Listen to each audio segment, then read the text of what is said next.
There and Back Again, A Goggins Tale, Part 1. Welcome to our new video, where we explore an intriguing what-if scenario. The Lord of the Rings certainly had its fair share of hard warriors. But what if we sent one of our own? What if David Goggins was the 12th member of the Fellowship of the Ring? We begin our journey in the village of Bree. Gandalf the Grey has left a letter of great urgency with the forgetful innkeeper of the Prancing Pony, Barlaman Butterbur, with instruction for it to be delivered to Hobbiton, while he himself departs in pursuit of the ring wraiths, in hope the letter will find its way to Frodo before it's too late. The letter warns him to depart for Rivendell immediately and to look out for a man called Aragorn on his journey, for he is a man who can be trusted and will help him. Unfortunately, Butterbur was unable to find a messenger the following day or the next day. On the third day, he forgot his duty entirely. That is, until a strange-looking newcomer to Bree entered his tavern after dark. The appearance of the strange-looking man, drenched in sweat with the top of his bald head giving off steam like a billowing kettle, caused a nervous silence to descend upon the merry inhabitants, who eyed him warily, hands inching toward their weapons. "Good evening, friend," welcomed Butterbur, masking his surprise. "How may I assist you?" "Help!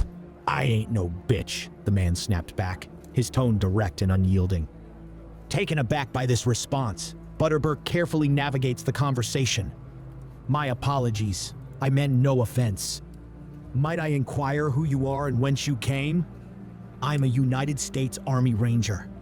Name's Goggins, and I'm from America," Goggins responded. He seemed unable to stand still for long, shifting on the balls of his feet like a horse raring to go. "A ranger, you say?" repeated the barman loudly, causing a murmur to run through the packed room of onlookers. "What brings you to Bree?"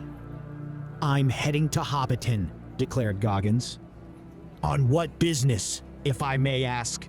asked Butterbur, finally recalling Gandalf's letter and sensing an opportunity to fulfill his old friend's request. "I met some old dude called Gandalf on Weathertop yesterday, who asked me to check on some little bitches in Hobbiton." "Weathertop? But that's 100 miles away." Butterbur gasped, awe-stricken. "You covered that distance in a day?" "Yes, sir." "And you met Gandalf?" "Yes, sir." "Then, might we speak privately?" Butterbur suggested, leading Goggins to a secluded room away from prying ears, generally reserved for hookers. Once alone, Butterbur spoke openly. "Gandalf left a letter with me for Mr. Underhill in Hobbiton. It's urgent. Since you're headed there and seem to be on similar business, would you be so kind as to deliver it?" "No shit. Gandalf asked me to find Mr. Underhill as well. He said he'd fuck you up if you hadn't sent it, but hey, I'll deliver it now," replied Goggins, taking the letter from Butterbur. "I'm eternally grateful, Mr. Goggins, sir. In that case, I'll prepare a room for you to rest before you depart," Butterbur offered. "I ain't no bitch. We're good to go now, baby. I'll reach Hobbiton by tomorrow evening." "But it's 120 miles to Hobbiton," exclaimed Butterbur in disbelief. "Surely your steed will require rest." "Don't have one because I'm not a pussy. I don't stop when I'm tired. I stop when I'm done," retorted Goggins, who had returned to bouncing on the balls of his feet like a crackhead itching for his next fix. "Stay hard," he bellowed, spit flying from his mouth. With a sharp nod, Butterbur quickly provided directions and advice for the journey ahead. "Very well then. Safe travels." Without another word, Goggins left to begin his 120-mile cross-country run to Hobbiton. "What an odd fellow," said Butterbur aloud to himself before he rejoined the congregation. Goggins' journey to Hobbiton was quite smooth for the most part, aside from a couple minor inconveniences along the way, including an altercation with Farmer Maggot and his large dogs, but Goggins had been warned of the overly grumpy farmer and remained undeterred. "I'ma fuck you up, Maggot," he shouted without looking back at the pursuing farmer as he continued without stopping to deal with the situation. At the 100-mile mark, Goggins shit himself, but again chose not to interrupt his run, as he was still making good pace towards his destination. He arrived at Hobbiton shortly after sunset the following day. Checking the address on the envelope, which was now smudged as he had used it to wipe his ass of the excess shit many miles before. Still, he could just about discern the wizard's spidery handwriting beneath the brown marks. As dusk settled over Hobbiton, David Goggins reached the round green door of Bag End. After a brief moment to adjust the now nearly illegible envelope, he knocked firmly. "Open up, motherfucker," he said, knocking loudly. The door soon opened, revealing a puzzled Frodo Baggins, unprepared for both the sight or stench that invaded his nostrils. "Good evening," Frodo managed, his nose wrinkling slightly as he took in the towering, sweat-soaked figure. "Can I help you?" "Got a letter from Mr. Underhill." "Urgent stuff from Gandalf," Goggins replied, handing over the stained envelope, which Frodo took gingerly, doing his best attempt to avoid the worst of the caking around the edges. While Frodo read the contents, Goggins, restless as ever, started lunging across the manicured garden. Frodo glanced up just in time to see Goggins shift from lunges to sprints, his physical prowess unmistakable. A postscript in the letter caught Frodo's eye. "By some called Strider." "Well, he certainly is a Strider," Frodo mumbled to himself, watching Goggins now tackle pull-ups on a low-hanging branch of the party tree. Sam, ever protective, leaned in and whispered, "Gandalf wouldn't have sent him if he weren't trustworthy." Both hobbits now stood in silence, observing the stranger before them, who seemed to embody the energy of the Shire itself through his endless exertions. It was then Sam voiced a naive concern. "The big folks are quite peculiar, and I've never seen a black one before. Is he one of those black riders Gandalf warned us about?" Frodo chuckled softly, reassuring his friend. "No, Sam, he's not one of the Black Riders. I can't imagine them bringing letters from Gandalf. The letter also has a postscript, which I believe matches this messenger. This Strider is a man, lean, dark, and tall." "He's certainly dark," shrugged Sam. "All that is gold does not glitter. No, my dear Sam, I'm afraid the darkest thing about him is the smell. It stings the nose, but it is not foul as I would expect of the servants of the enemy." Reassured, Sam nodded, though he still watched Goggins with a mixture of awe and slight bewilderment. Meanwhile, Frodo folded the letter, considering the strange yet compelling presence this man brought into their peaceful world. As Goggins finally paused his physical feats to catch his breath, Frodo invited him inside. "Come, Mr. Strider. Let's discuss this letter more comfortably over a meal. You must be famished after such a journey. Let's go, motherfuckers," shouted Goggins as he stepped into the warm, inviting hobbit hole. After taking up Frodo's offer of a bath before supper, Goggins stepped out into the dining room in a spare set of wizard's robes left behind by Gandalf the last time he had visited. "This shit's comfy as hell," said Goggins, fist-bumping Frodo. "You're most welcome. So, friend of Gandalf, what do we call you?" asked Frodo. "Goggins," he responded simply. "Very well, Mr. Goggins. Gandalf's letter urged that I leave at once, and I had intended on waiting till my birthday, but I think we should leave the day after tomorrow. That should give us enough time to pack up and prepare." "Stop being a little bitch," shouted Goggins. Taken aback, Frodo thought for a minute before revising his plan. "You're right, Mr. Goggins. Fine. It is better to be cautious and leave earlier than risk being late. We'll leave tomorrow morning after breakfast. Sam, can you make the arrangements?" "Yes, sir. Mr. Frodo, sir," responded Sam. "He your bitch?" inquired Goggins.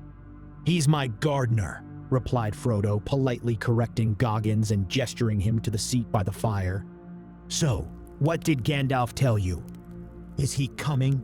asked Frodo. Goggins hesitated a moment before responding. "He mentioned something about destroying your ring. Sounded hella gay, but I got no problem with that man." "Gay? Then he must have had some good news regarding my ring," said Frodo, feeling a small wave of optimism about the impending journey he was about to undertake. After all, Gandalf had been gay when speaking to Goggins. He supposed it could only have been good news that had made the wizard happy. Where is he now? Will he meet us on the way? Continued Frodo eagerly. He's gonna see another wizard guy who might be able to help. Destroy your ring, he said, replied Goggins awkwardly, not expecting the direction this conversation had taken. Would you like to see it? Asked Frodo excitedly, having taken a liking to this friend of Gandalf's. Hey bro, I'm not into that shit, bro. Like it's cool if you are, but that ain't me, responded Goggins, recoiling slightly as a wave of fear washed over him. Like the time P. Diddy had brushed past him at an award ceremony. He shivered despite the roaring fire. I sometimes find myself fingering it, continued Frodo. All hell no, shouted Goggins, feeling revulsion at the sight of the little halfling. He's trying to take my soul, thought Goggins, desperately trying to recall his Navy SEAL training. He couldn't let that happen. He had to find a way to outgay this little homosexual creature and guard against any advances. What happens when you do? He asked Frodo. It disappears when you put a finger inside. I disappear. This little motherfucker's got a magic asshole, thought Goggins. Frodo went on. It feels cold now. It's been so long since I've slipped my finger inside it. How many have used your ring? Asked Goggins bravely. Well, my uncle Bilbo, and before him, Gollum, Frodo replied. Your uncle? Spat Goggins in disgust. I think that's enough for one night, he said, standing up abruptly and making a mental note not to fall asleep around this perverted little deviant. I've had Sam prepare the spare bedroom. It's the last door on the left. The next morning, after a restful night and a hearty breakfast provided by his gracious host, the group set out through the morning mist, leaving a still slumbering Hobbiton behind. As they ventured forward, Goggins reflected on his conversation with Frodo the previous night.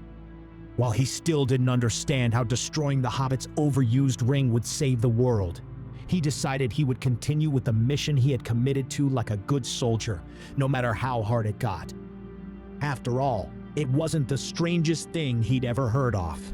He set a ferocious pace in the wizard's robes, feeling duty-bound to cuss out the hobbits for falling behind at regular intervals. Eventually getting sick of the lazy fuckers and opting instead to carry the two hobbits much of the way until they got to Farmer Maggot's farm, and after a brief altercation in which Goggins thoroughly assaulted the bad-tempered farmer and frightened off his dogs, they were back on their way. Arriving at Frodo's new residence at Crick Hollow, where Merry and Pippin awaited them with ponies readied for the journey ahead. There they spent the night and enjoyed the mushrooms Frodo and Sam had quietly acquired while Goggins had been dealing with the farmer before, continuing on the next leg of their journey, now accompanied by Merry and Pippin. Stay hard, bellowed Goggins, startling the weary hobbits as they arrived at the Gate of Bree the following evening. As they entered the prancing pony, they were greeted by a mixture of curiosity and wariness from the locals. Butterbur, the innkeeper of the prancing pony, upon noticing the group's entrance, did a double take. His eyes widened in recognition as they landed on Goggins. Pushing through the bustling crowd, Butterbur approached them, his expression one of awe and gratitude. Mr. Goggins, he exclaimed, barely containing his excitement. Never in my years have I seen a message delivered with such incredible speed. You've outdone even the swiftest of our messengers. I heard tell of your swift passage through the land. You've done a great service, and I'm mightily impressed. Goggins nodded, accepting the praise with a modest grunt. They don't know me, son. Butterbur leaned in closer, lowering his voice to a confidential whisper. I must warn you, though, he said, glancing nervously toward the shadowed corner of the inn. There's a man here, goes by the name of Strider. He's been asking after the hobbits, and if he means good, then I'm a hobbit. The group's attention shifted subtly towards the corner Butterbur had indicated. There, a tall, cloaked figure sat alone, his face obscured by the hood of his cloak, sipping his drink quietly, but with an air of alertness. Strider, eh? Goggins mused aloud, his gaze fixed on the mysterious figure.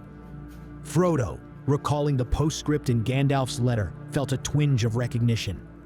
Gandalf mentioned him in his letter, called him a friend, Frodo informed Goggins, who looked back at him with a raised eyebrow.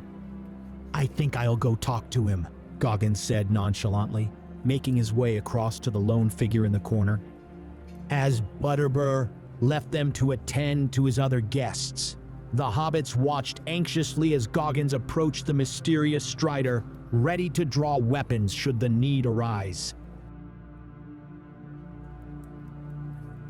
There and Back Again, A Goggins Tale, Part 2. The inhabitants of the Prancing Pony watched with bated breath as the strange dark man from the previous night now approached the cloaked Strider, sat at a shadowy table at the back of the room. Strider looked up as the man neared his table, a subtle, almost imperceivable shift under his cloak as he grasped his weapon in case of attack. Outwardly, he gave no reaction as Goggins reached him. Yo, what's up, homie, said Goggins, towering above the seated Strider. You got a thing for little children? Like Epstein? Strider was momentarily taken aback by the outlandish speech. His tongue is uncouth, yet it does not sound like black speech, he thought. Perhaps he is just an uncommonly large ruffian. I do not understand your meaning, traveler. Who are you? My name's Goggins. Who are you? I am by some called Strider. What is your business with the hobbits? My own motherfucking business. That's what business I have, Goggins responded, clenching his fists at the suspicious man. Then whom do you serve? Pressed Strider warily, preparing to unleash his sword if his suspicions proved true, that Goggins was a spy for the enemy that had managed to ensnare the ring-bearer. I serve the United States of America. Then you are from foreign lands? Around them, the inn remained tense. All watched the two men, expecting things to kick off at any moment. So, what business have you with the hobbits? Asked Strider once again. Goggins paused before responding. He decided to follow his gut instinct and see what direction this Strider took based on his information. I was sent by Gandalf to protect these little fuckers. Gandalf, gasped Strider, not expecting this turn of events but still not letting down his guard. I have also been tasked by Gandalf to find and protect the hobbits. Take a seat, friend. Our paths are aligned for the time being. Share with me the details of your last meeting with Gandalf. And so, Goggins took a seat at the table and filled Strider in about running into Gandalf at Weathertop and the old wizard asking Goggins to help find and protect them, and his later agreement to aid the hobbits in reaching Rivendell safely. So you are no spy, it would seem. My apologies. I had to be careful. There are spies everywhere, and you are as dark as any servant of Mordor I have seen. That's fucking racist. I meant no insult by it, friend, said Aragorn swiftly, raising a hand in apology. You spoke of your service to your country. You were a soldier then? United States Army Ranger. Survived 3 hell weeks. Strider nodded understandingly. Hell indeed. The job of a ranger is a lonely one, fraught with perils and hardship. Heavy is its toll upon the body, said Strider, lowering his hood to reveal an extremely weather-beaten face covered in scars. Damn, brother. You look like she took your house, car, and your kids. With a face like that, your life must be hell. I am Chief of the Rangers of the North. Fuck yeah, said Goggins, leaning forward and fist-bumping Strider. I respect the grind, brother. So what's the plan, Chief? Are you coming to Rivendell with us? I will join you on the journey, but the road is perilous. It could take us more than 2 weeks depending on how fast the halflings can walk. Oh, they some lazy motherfuckers, but we can make it work, interjected Goggins. We must be wary of the enemy. He has spies everywhere and worse upon the open road. What spies? Asked Goggins. Strider gestured with a nod over to the bar. That southerner over there is a spy. I fear he may inform the Black Riders of the Hobbits' presence here if we raise suspicion. And sure enough, as Goggins turned to look at the man, he appeared to be stealing furtive glances over towards Frodo and the other hobbits now sitting at a small table. "I'll kill that motherfucker," scowled Goggins, starting to rise from his chair, but Strider put a hand on his arm. "It is best to avoid attracting any more attention on ourselves, or the halflings, if it can be avoided." "Yes, Chief. Understood, sir. We should rest now and prepare to begin our journey before first light tomorrow to avoid our departure being noticed." Goggins nodded. As they spoke, there was suddenly a loud commotion behind them. "They're drawing far too much attention to themselves," said an uneasy Strider, looking over at the hobbits. "Stupid motherfuckers." Strider stood swiftly. "We must intervene before things get out of hand." "I got it," said Goggins, also standing. But at that moment, there was a mighty gasp in the room. Mr. Frodo had vanished. "Go," hissed an alarmed Strider.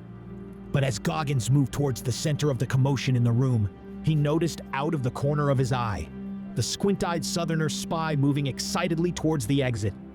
He gestured with a nod to Strider to mind the hobbits while he dealt with the compromising spy. "Come here, motherfucker," Goggins roared seconds later as he chased down the terrified spy like a cop after a black perp. He returned to the inn a short time later, finding it still in a frenzied state with the hobbits and Strider nowhere to be seen. He looked over at Butterbur, who was busy calming his disgruntled guests. Seeing Goggins, he pointed a finger upstairs. Goggins got the message. A minute later, he entered the room with Strider and the hobbits, who looked absolutely terrified of the hooded Strider. "The Southerner?" asked Strider. "Dead. Stomped his ass out," replied Goggins casually. "Help us, Mr. Goggins, sir," cried a frightened Frodo, shielding behind him an equally terrified Sam, Pippin, and Merry. "Chill the fuck out, Frodo. He's on our side. This is the real Strider." "You are a friend of Gandalf?" asked Frodo. "But if he's Strider, then who are you?" he asked, looking at Goggins in confusion. "I thought you were Strider." "I'm just the guy he asked to help you, and I delivered the letter he left here with Butterbur. We're both on your side, little man. Both sent by Gandalf to help you." "How do I know you?" began Frodo, but Goggins cut him off angrily. "What happened downstairs? You fuckers really know how to draw attention to yourselves. I accidentally put my finger in the ring. In front of all those people. You got serious problems there, little man. No wonder so many people trying to kill you. You a nasty motherfucker." "I agree. It was not a wise move, Frodo." "Gandalf told you to keep it hidden. Keep it safe," interjected Strider. "I'm sorry, Mr. Strider. My finger slipped in as I fell. It won't happen again, I promise." "You're damn right. I'ma leave your ass here if you do that shit again," barked Goggins in revulsion. "The ring has a mind of its own," nodded Strider, a look of sympathetic understanding on his now unhooded face. "Always it is trying to return to the hand of its master." "I'm missing something here," thought Goggins, thoroughly confused. Something wasn't adding up. "Which ring you talking about, dude?" he asked. "Back in your house, you told me how you was gay as hell, letting every dude, including your uncle, smash. But now you saying that ass ain't even yours. Some other guy owns that shit." Nervously, Frodo put a hand into his coat pocket and pulled out a shiny gold ring. "Oh, that's what you've been talking about," exclaimed Goggins in absolute relief, realizing his misunderstanding. "I thought all you motherfuckers were homosexual."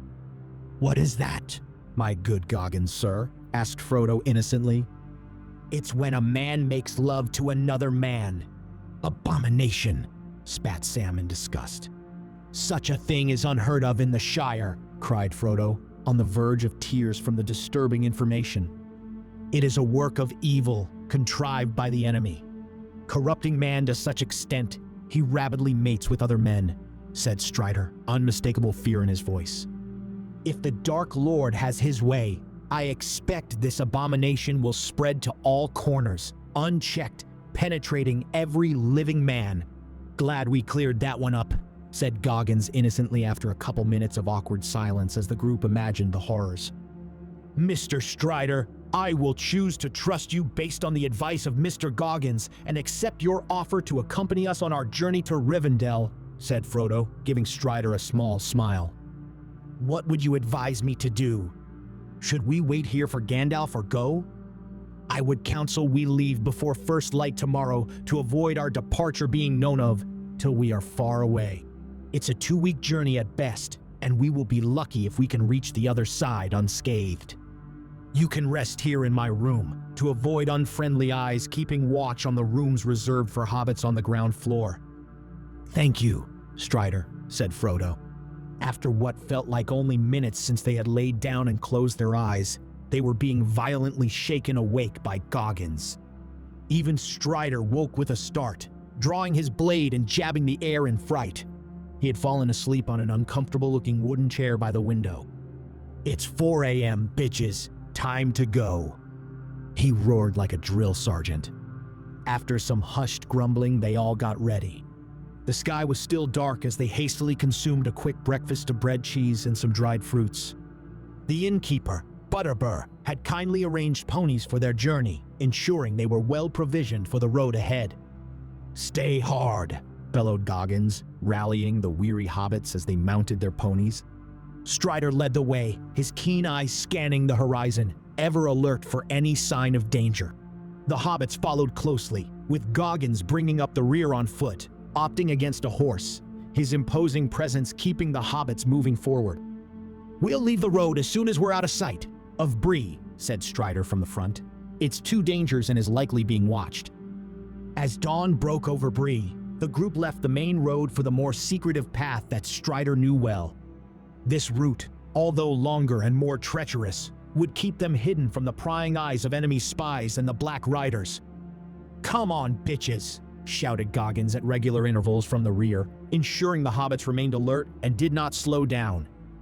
I'm not sure I like this, Mr. Goggins, whispered Sam to a Frodo, swaying on his pony due to tiredness. Unfortunately for Sam, the whisper carried to Goggins' ears, who promptly pulled Sam down violently from his pony and began beating him. Do not intervene, said Strider, holding up a hand to stop the others getting off their ponies to help Sam. His methods may be strange to you, but it is the way of the Rangers, he said in a reassuring voice. Poor discipline within the ranks must be dealt with swiftly, or we will all fall to ruin and the abomination will spread. You just a motherfucking hater, barked Goggins, walking away from the downed hobbit who winced as he pulled himself back onto his pony, looking a bloody mess. After witnessing the heavy beating Goggins had administered to Sam, there was no further grumbling amongst the hobbits, and they maintained a good pace. Days passed in a blur of travel and training, with Goggins pushing the hobbits to their limits during breaks. We don't stop when we tired. We stop when we done, he would shout, his relentless drive terrifying. Despite their initial reluctance, the hobbits found themselves growing stronger, their spirits lifted by Goggins' relentless energy and Strider's quiet assurance.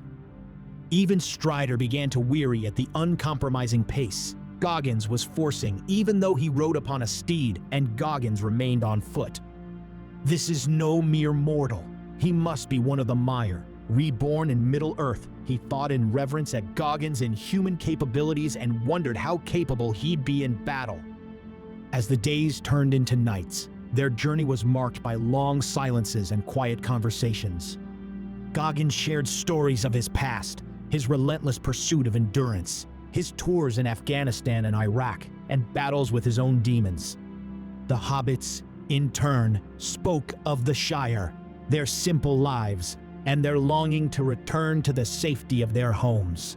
Strider, ever vigilant, led them through hidden valleys and along forgotten trails, his knowledge of the land invaluable but outdated and corrected regularly by Goggins' own ranger knowledge.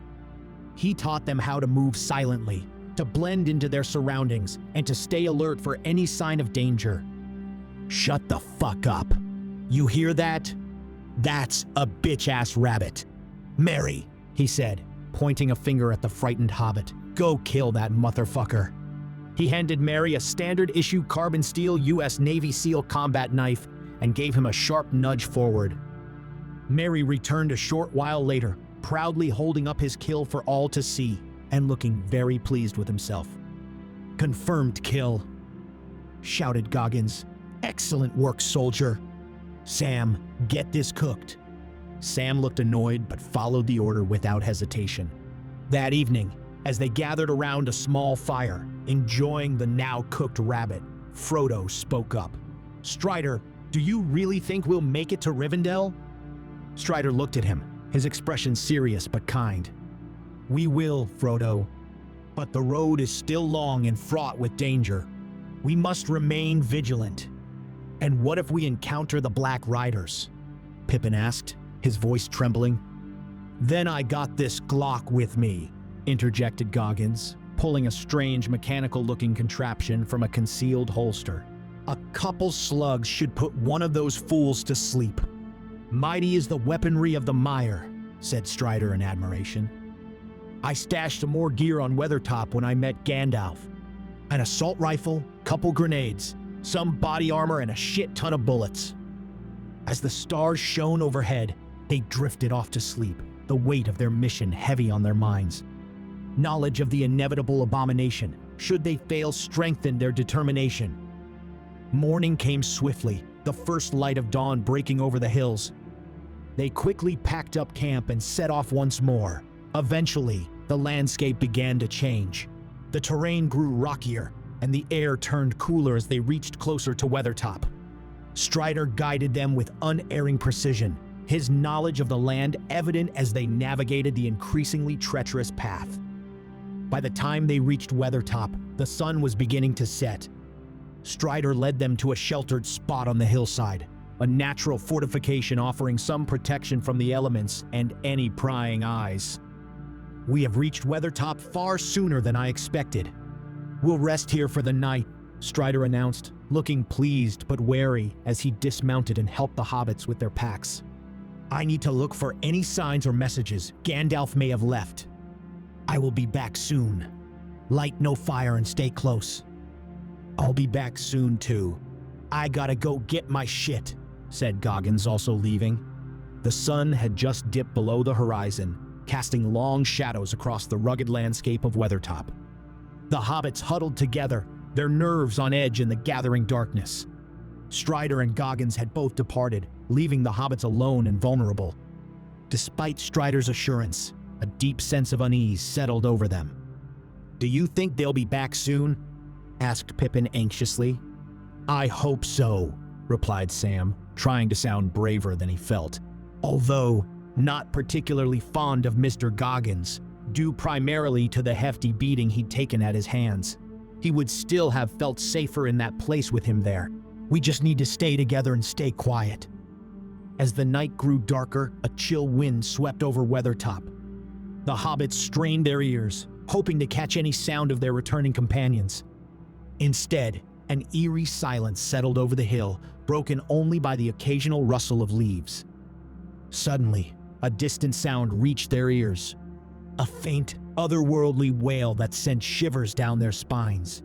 The hobbits instinctively drew closer together, their eyes darting around in fear. "Do you hear that?" whispered Pippin, his voice barely audible. "It's those Black Riders," shrieked Merry. Before they could react, dark, menacing shapes emerged from the shadows, gliding silently towards them. The hobbits froze in terror as the ring wraiths closed in, their presence suffocating. Frodo clutched the ring in his pocket, feeling its weight like never before. "Stay back," he shouted, though his voice trembled. The ring wraiths paid no heed to his warning. One of them stepped forward, drawing a long, wicked blade. The air around him seemed to grow colder, the shadows deeper.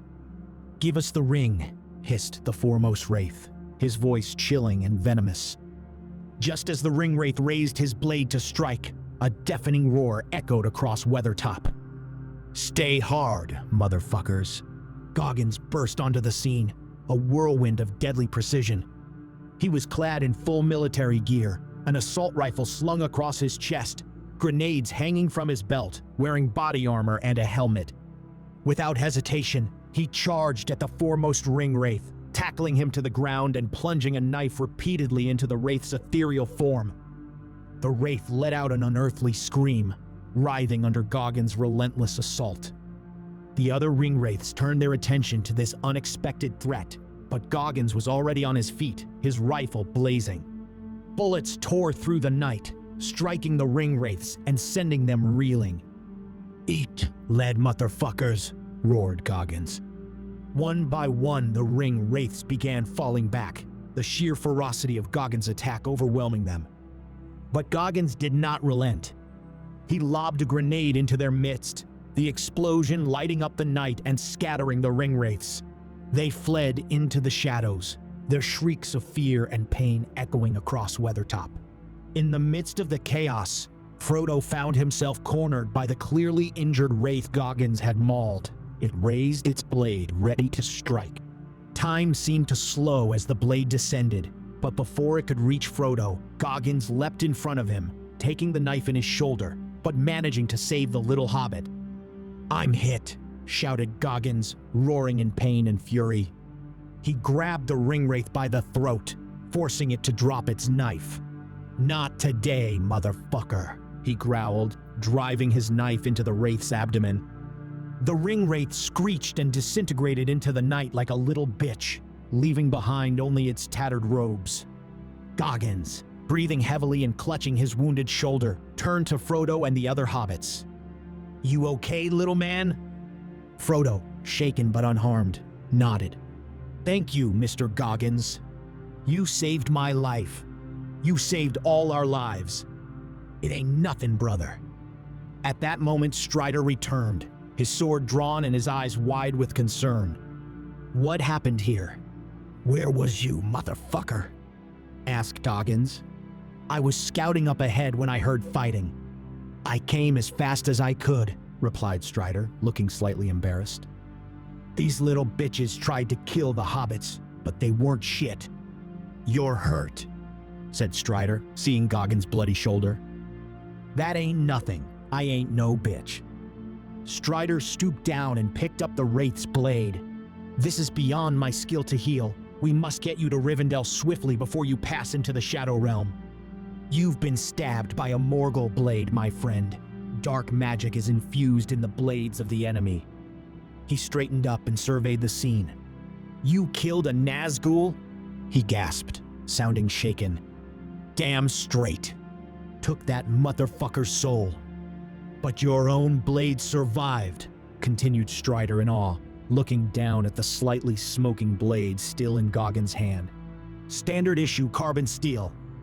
This baby would cut through 100 of those bitch-ass niggers with ease. You did well, Mr. Goggins. You are the only man to have killed a Nazgul. I appreciate that, Chief, but we need to move out before those fuckers regroup." Goggins, still limping from his injury, stubbornly refused the steed offered by Strider. Determined to push through the pain, he marched alongside the hobbits, his gruff demeanor masking the toll the injury was taking on him. As the day wore on, the group traveled through dense forests and across rocky terrains, avoiding well-trodden paths to evade their pursuers.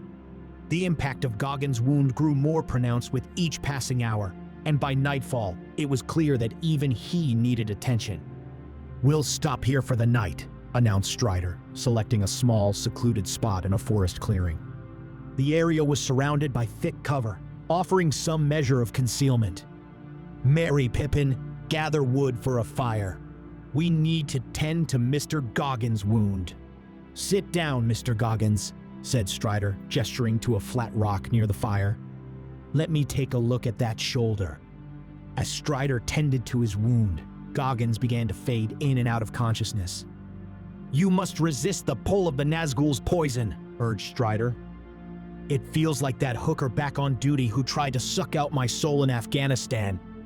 "You have experienced this before?" asked Strider, taken aback. "Don't tell me you've never had a bad bitch try take your soul." "I have not faced that trial. Nor do I believe I am ready for it." "I think I shit myself," said Goggins, feeling a warmth below and wincing in pain as he turned to check. I cannot heal you here. I have found you some athelas to slow the poison of the enemy, but only Elrond can save you now. He is the greatest of healers. We're still 4 days from Rivendell. We must hurry if we are to save you from passing from your wound." He cleaned the wound with water, then applied crushed herbs he carried in a small leather pouch.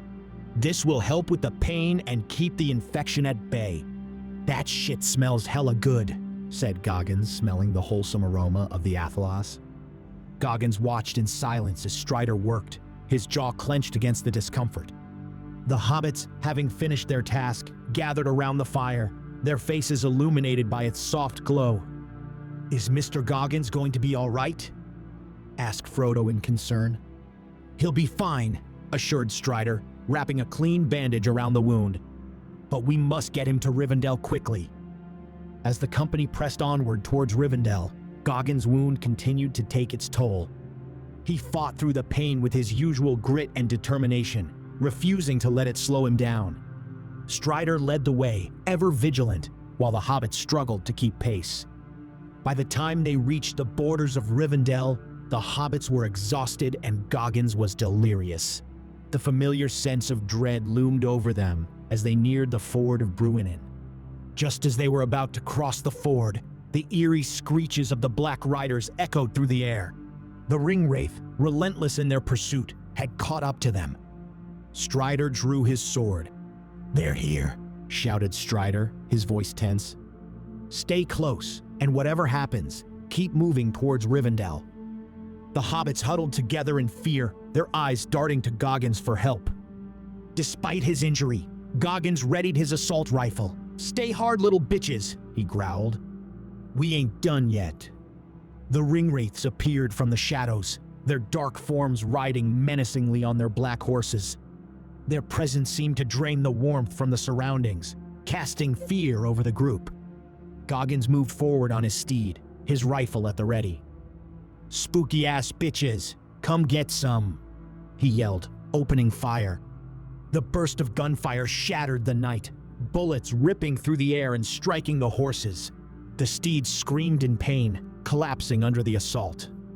The Wraith were thrown from their mounts, their ghostly forms writhing on the ground. Though the bullets did not kill the Ringwraiths, they caused them immense pain, their ethereal bodies convulsing with each hit. Goggins continued to fire, sheer will and focus clear upon his face as he emptied his magazine into the dark figures.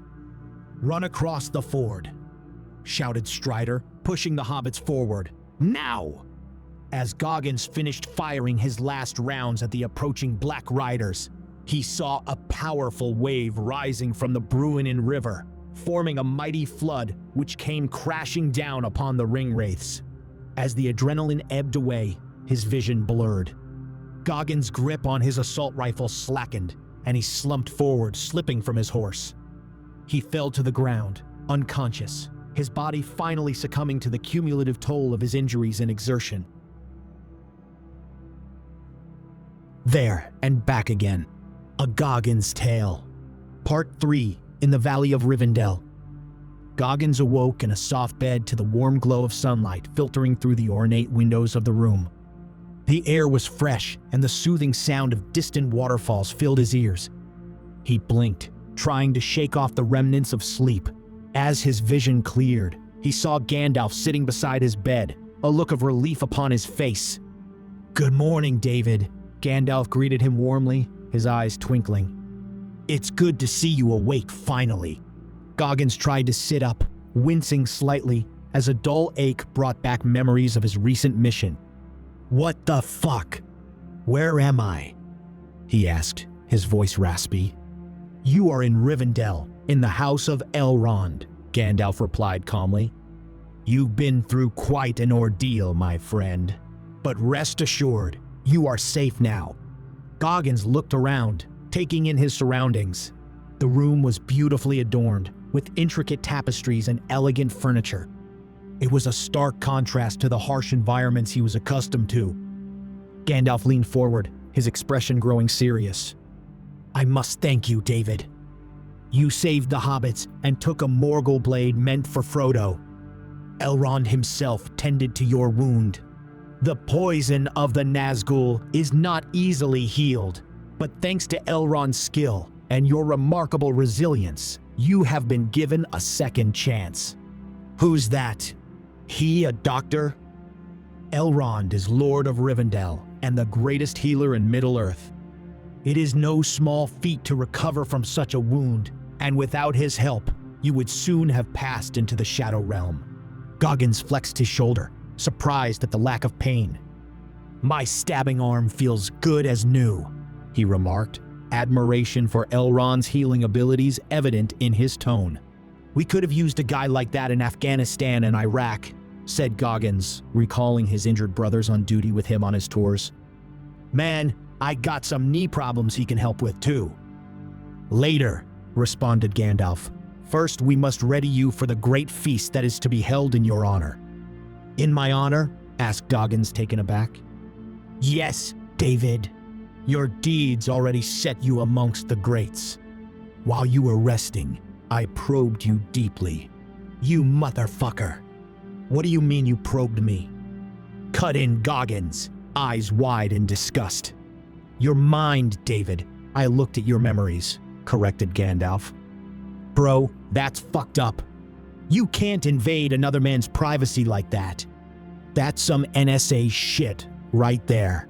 Fear not, for I took great care to avoid any personal memories, but you'll pardon my mentioning your beating a farmer maggot was entirely unnecessary, replied Gandalf disapprovingly. Nonetheless, your actions in saving the hobbits, running 120 miles on foot without break between Bree and the Shire, are triumphs which shall be recorded in the books of lore, as will your great victory over the Witch King with nothing but a knife. You fought 9 ring wraiths and managed to kill one. I shudder to think what would have happened had you not been there. The hobbits would likely have been killed and the ring lost to the enemy. No, my good David, it is likely you saved the world. Those little motherfuckers were screaming louder than the ring wraiths, like little bitches when on Weathertop, and that homeless guy Strider conveniently disappeared when the fighting started. They are absurd little creatures, chuckled Gandalf with a warm smile. And that homeless guy is Aragorn, son of Arathorn, the rightful heir to the throne of Gondor. No shit, but what is this ring everyone wants? Asked Goggins. The ring was created by the Dark Lord Sauron, and it contains much of his power. It grants the wearer incredible powers, but it will corrupt the bearer to darkness given enough time. It is dangerous. Very dangerous. What powers? Asked Goggins, intrigued. Powers are granted according to the wearer. The more powerful and capable the wearer, the more power he would wield through the ring. A being such as yourself would be capable of wielding much more of its power than a little halfling. It would enhance the capability you already possess and more. You mean like steroids? Before Gandalf could answer, a loud bell rang out. It is time for the great feast. Let's go, said Gandalf. Goggins lifted his soft bed covers and looked down. He was entirely naked. What the fuck? He growled. Gandalf again chuckled. So impressed were the elf maidens by your proportions, they decided not to dress you. One indeed of their number has expressed interest in marriage, if you are willing, but I digress. Don't tell me they ain't ever seen a big black. Gandalf cut him off, pointing to intricately stitched elven robes hung by the window. They look gay as hell, scowled Goggins in disgust. You have been gifted elven robes of high honor. Your own garments wear torn and soiled. They will be purified and repaired. Interestingly, the elves took particular interest in your armor and are studying its properties to improve their own. Thus far, your armor has proven sturdier and more resilient than mithril. That's proprietary technology, shouted an outraged Goggins. Y'all are a bunch of intrusive motherfuckers. As for your weapon, continued Gandalf, ignoring Goggins' indignation, your metal bow is of cunning design. You mean my Glock and assault rifle? Indeed, an elf has already been killed during their study. Don't forget gun safety, responded Goggins, shaking his head at the incompetence of the elves.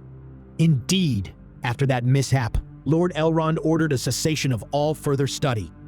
They have asked that you demonstrate your weapons so they may learn and replicate.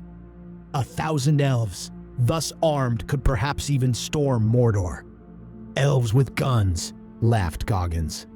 Sure, but they gonna need training to use those weapons. I'ma put those motherfuckers through Hell Week. I agree, but we can discuss the details later. It's time for the feast. A short time later, Goggins, in his elaborate elven robes, followed Gandalf into an enormous pavilion, at the center of which sat an enormous long table stacked high with vegan food. At the table were already seated many elves, a couple dwarves, men, and the hobbits, who waved and smiled at him. Mr. Goggins, called an important-looking elf, sitting at the head of the table. Please, your place is here. It is the place of honor, he said, gesturing to the seat at his right hand. Gandalf sat next to Goggins on his left and introduced them. This is Elrond, Lord of Rivendell. Pleased to meet you, brother, said Goggins, politely holding out his hand. There was a short moment of confusion, after which Elrond realized this was a form of greeting and clasped hands awkwardly with Goggins. Man, your hands are soft as hell. I ain't never met a woman with softer hands. Thank you, Mr. Goggins, smiled Elrond, interpreting his words as a compliment. As the feast continued, Goggins found himself deep in conversation with Gandalf and Elrond. The grandeur of Rivendell, combined with the lively chatter of the other guests, created a surreal backdrop for their discussion. Tell me, Mr. Goggins, Elrond began, his keen eyes studying Goggins with interest. How did you manage to kill a wraith with nothing but your knife? Such a feat is unheard of. Goggins leaned back to think, noticing as he did all eyes at the table focused intently upon him. My Navy SEAL training. Those spooky bitches didn't know what hit them. I've been through 3 Hell Weeks, broken every bone in my legs and still continued the fight. And when I seen those fuckers, I thought, fuck, yeah, I'm ready.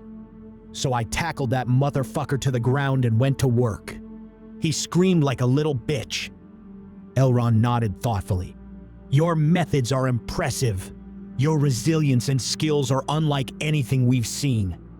I would like you to demonstrate your weapons for us, so that we may learn and perhaps replicate them for our own defenses. Goggins raised an eyebrow. Sure, I can do that. But I need you to make me more special arrows. I'm running low. Elrond smiled. It will be done. Under your direction, our craftsmen will work on creating more for you. At that moment, a stout elderly dwarf with a long braided beard took the seat Gandalf had vacated next to Goggins. It was Gloin, a dwarf of great renown. Well met, Mr. Goggins. Gloin greeted with enthusiasm. I've heard tales of your armor, said to be stronger than Mithril. What is it made of? Goggins looked at the dwarf, recognizing the eagerness in his eyes. Class 4 armor plates and Kevlar. The plates can stop any arrows, swords, and even your battle axes. Gloin's eyes widened in excitement. Remarkable. Such protection could be invaluable to my kin. Would you be willing to come to our kingdom of Erebor as a friend and guest of the dwarves and share with us the secrets of this armor? We could forge a new line of defenses for our warriors. Perhaps it will allow us to retake our lost kingdom of Moria. Goggins nodded and fist bumped the old dwarf. For sure, little homie, I got you. Gloin laughed heartily. The dwarves will be forever grateful for your knowledge, friend Goggins. I offer you the service of my son Gimli as small payment. Goggins looked across the table where Gloin was gesturing to a younger, strong-looking dwarf who gave a small nod. As the feast came to a close, Goggins, Gandalf, Strider, and Elrond were summoned outside to attend to a pressing matter. They found themselves facing a captured enemy spy, held down on the ground by elven guards. Despite Gandalf's best efforts to extract information, the spy remained defiant. Strider stepped forward, looking grim as he tried to intimidate the spy into breaking his silence. When that failed to produce fruit, Strider began brutally kicking the spy hard, forcing him to curl into a defense position. "That's it, bro. Harder, right in the fucking balls," shouted Goggins, encouraging Strider. But the spy remained resolute, refusing to divulge any information or make a sound beyond groans of pain. Frustrated at the stubborn spy's silence after Gandalf's intimidation and Strider's rough handling, Elrond ordered the spy be taken to the cells.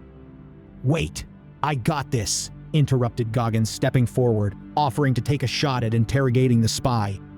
His request for a bucket of water and a linen cloth raised eyebrows among the others present, but they obliged nonetheless.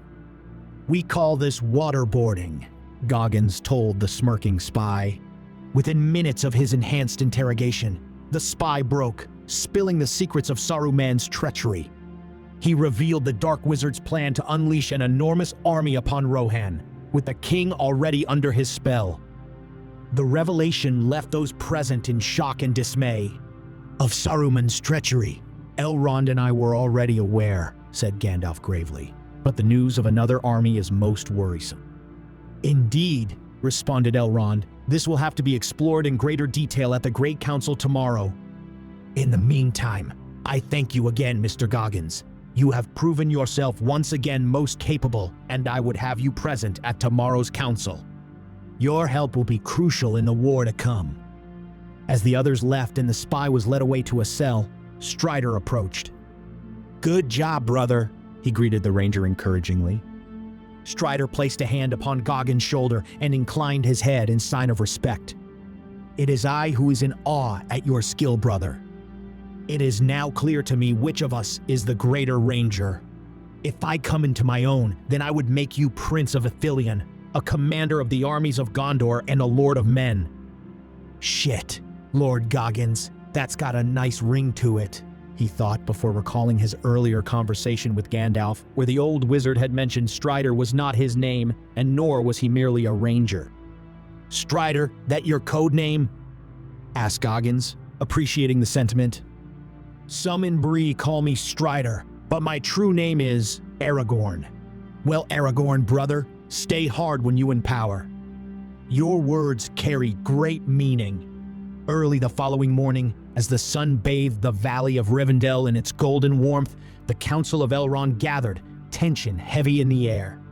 Seated between Frodo and Gandalf, Goggins observed the assembly with suspicion, his gaze flickering from one face to another as the proceedings began. Gandalf rose to address the council and spoke of Isengard's betrayal and its imminent threat. Goggins listened intently, wondering if a covert strike might be a feasible option to neutralize the treacherous wizard. Next, Gloin, representing the dwarves, recounted the hardships faced by his people and their desperate struggle to reclaim their lost kingdom. The cloaked messenger from Mordor and his offer of reward in exchange for information on Bilbo and the recovery of the ring. Legolas, the elf, followed next, his expression grave as he revealed the escape of Gollum, a development that cast a shadow of uncertainty over their plans. Then, it was Elrond's turn to speak. Rising from his seat, the Lord of Rivendell turned his piercing gaze upon Goggins, introducing him to the assembly. "And now," Elrond began, his voice carrying the weight of ages of wisdom, "allow me to introduce a newcomer to our midst, one who has already proven himself a stalwart ally in our struggle against the darkness." All eyes turned to Goggins, who met their scrutiny with a steely gaze. But before Elrond could continue, Boromir rose to his feet, his expression clouded with suspicion as he fixed his gaze upon Goggins. "I must object, my lord," Elrond Boromir declared defiantly. "He is one of the Haradrim. I have seen his dark kind before, striking down the valiant men of Gondor." "Motherfucker!" shot back Goggins, rising from his seat. But Gandalf raised a hand, silencing all in the gathering. "Fool! He has been sent by the Valar to aid us. Without his aid, the ring may already have been lost." "You do not know your peril," Aragorn told Boromir, thinking of the spy Goggins had effortlessly broken last night and fearing similar fate for the ignorant Boromir if he were not careful. Goggins bristled at the accusation. His jaw clenched, but he chose to remain silent. Elrond raised his hand, silencing the murmurs that had erupted from Boromir's accusation. "Listen, all of you, to the deeds of this man," Elrond began firmly. "David Goggins, as you know him, stands among us not as an enemy, but as a savior. He risked his life to save the halflings from the clutches of the enemy. He took the Morgul blade intended for Frodo, shielding him from harm. And he faced the Witch King of Angmar in combat with nothing but a small knife and emerged victorious, striking a blow against the Dark Lord himself. With the death of the Witch King, Sauron has lost one of his greatest commanders, thanks to the bravery and skill of Mr. Goggins. You have yet to rival his feats, Boromir."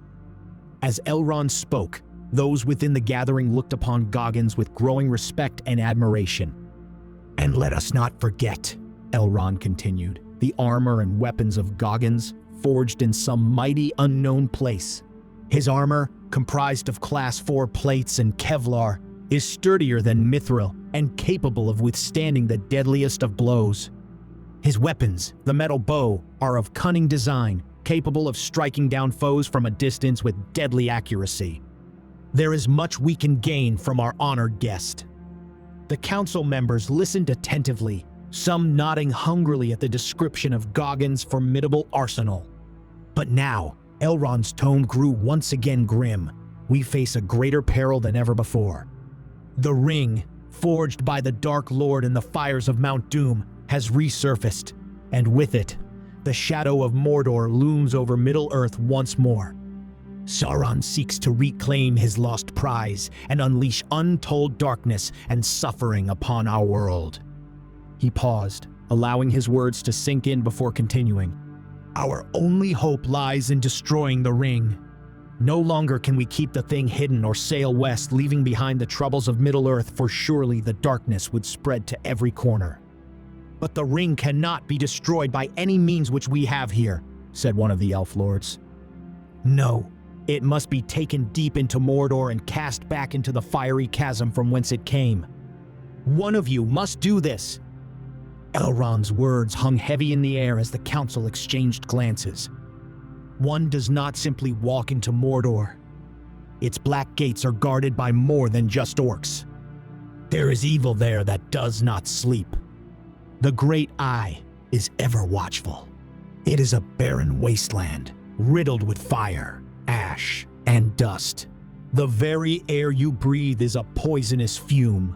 Not with 10,000 men could you do this. It is folly," declared Boromir.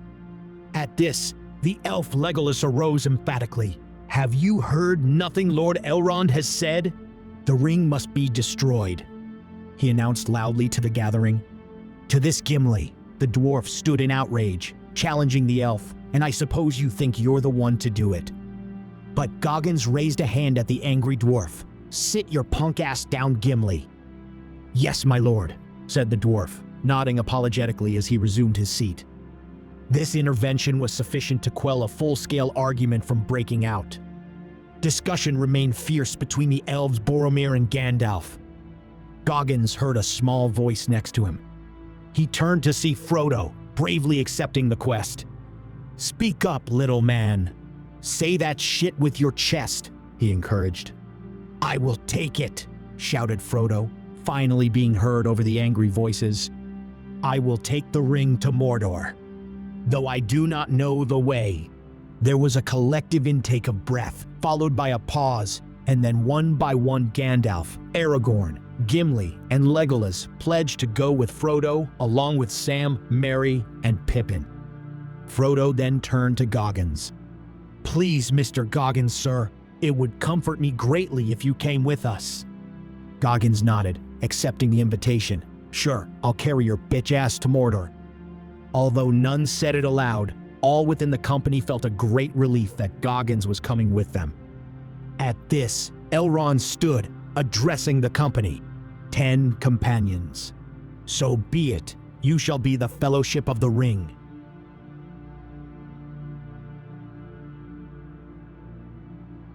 There and back again.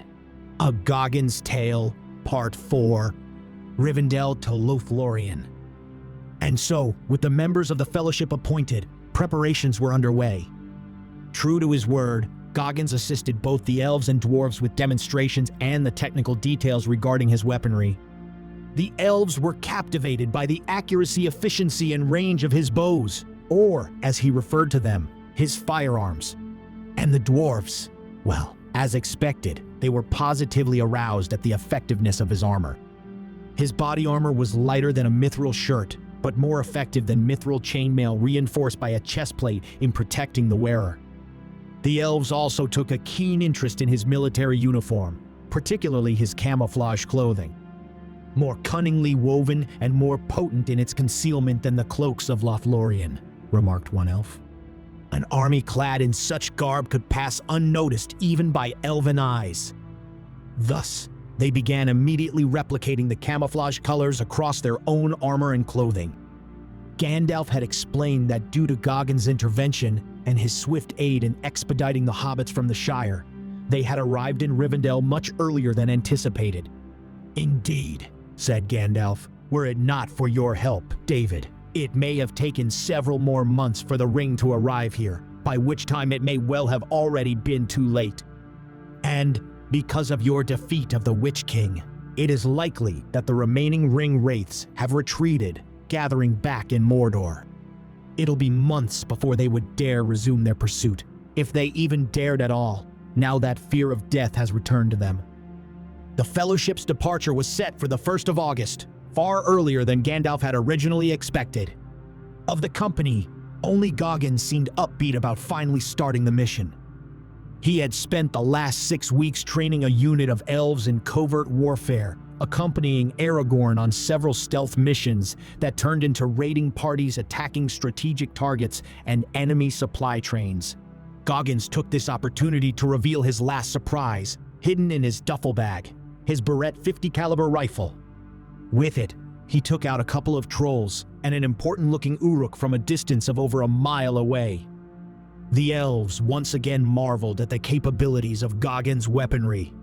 Unfortunately, an elf who inadvertently sat too close to the barrel lost his hearing due to the loud gunshot. He wept with great sadness, knowing he would never again hear the singing and soft music of the elven harps. Using his dark complexion, which Gandalf humorously described as overly ripe, Goggins smeared dirt on his face and donned orc clothes taken from a fallen enemy. Disguised as an uncommonly large Uruk, he infiltrated Isengard, assassinating several captains and sabotaging several weapon forges. That night, the victory feast and merrymaking in Rivendell was particularly extravagant. The offer of marriage to an elf maiden was once again proposed to Goggins, but once again declined on the grounds that he preferred the bad bitches. Goggins pondered the advantages he could bring to both sides in the coming wars. Recognizing the time it would take to replicate modern weaponry and the imminent threat of attack, he needed to find some quick wins. He advised Elrond that it was strategically foolish for the elves to remain at Rivendell, considering its distance from Isengard. Goggins urged Elrond, the Elven Lords, and Gandalf to adopt a more strategic approach and temporarily abandon Rivendell. The elves could reinforce the strongholds most vulnerable to attack, providing cover that would distract the enemy from the Fellowship's movements. Anticipating the first strike on Rohan, Goggins proposed sending 1,000 skilled elves to reinforce the region.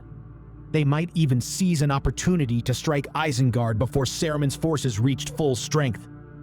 Drawing from his study of historical battles and war strategy, Goggins discussed the Roman testudo formation and Greek phalanx as models applicable to their situation. He discussed these at length with Elrond Gloin, Aragorn, Boromir, and the High Elves who were present.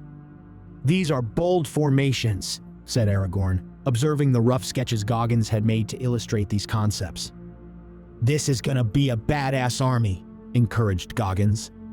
Additionally, as this was a united war for Middle-earth against common enemies, Goggins thought it was an inexcusable oversight that men, elves, and dwarves hadn't considered how best to fight effectively together, complementing each other's strengths while covering weaknesses. He then called upon the elves, dwarves, and men present to provide troops so he could assemble a special forces army. This heavy shock unit would consist of 500 men forming 2 central phalanxes, complemented by dwarves in support positions, capable of protective testudo formations, and 500 elven archers for long-range attacks. The units would be attired in armor based of his own design. Light, but incredibly durable. He spent the next weeks before the Fellowship was to depart, drilling his new regiment of 2,000 soldiers into fighting together as an effective unit. Training began at sunrise and continued well beyond sunset. The plan was agreed. This regiment would be sent to Rohan along with the elves of Rivendell, departing a month after the departure of the Fellowship on their quest, once armor and weaponry had been crafted. And finally, he instructed the dwarves on how to create mustard gas, which would be extremely effective in decimating large numbers of closely packed infantry. "Be careful with that shit," he warned. Not even the hobbits were spared from Goggins. To harden the halflings, Goggins demanded they too complete the training alongside his Special Forces regiment and survive the Hell Week. Their training needs to prepare them for the mission ahead. Goggins informed a concerned Gandalf. They need to be prepared for all terrains. We should also expect cold exposure, water immersion, high altitudes, and covering large distances at speed while avoiding detection. "How can Mordor be any worse than this?" complained Sam, his face covered in dirt. To his repeated misfortune, he was once again overheard by Goggins, who took the opportunity to reinstill discipline within his ranks by once again beating down the fat little hobbit, causing even the dwarves nearby to wince. "This ain't the place to be a motherfucking pussy," roared Goggins to the troops assembled. "That little fucker's earned you all another 500 push-ups. Get to it, motherfuckers." The sound of groans exploded around them. "Fucking halflings," Merry and Pippin heard one of the dwarves nearby grunt.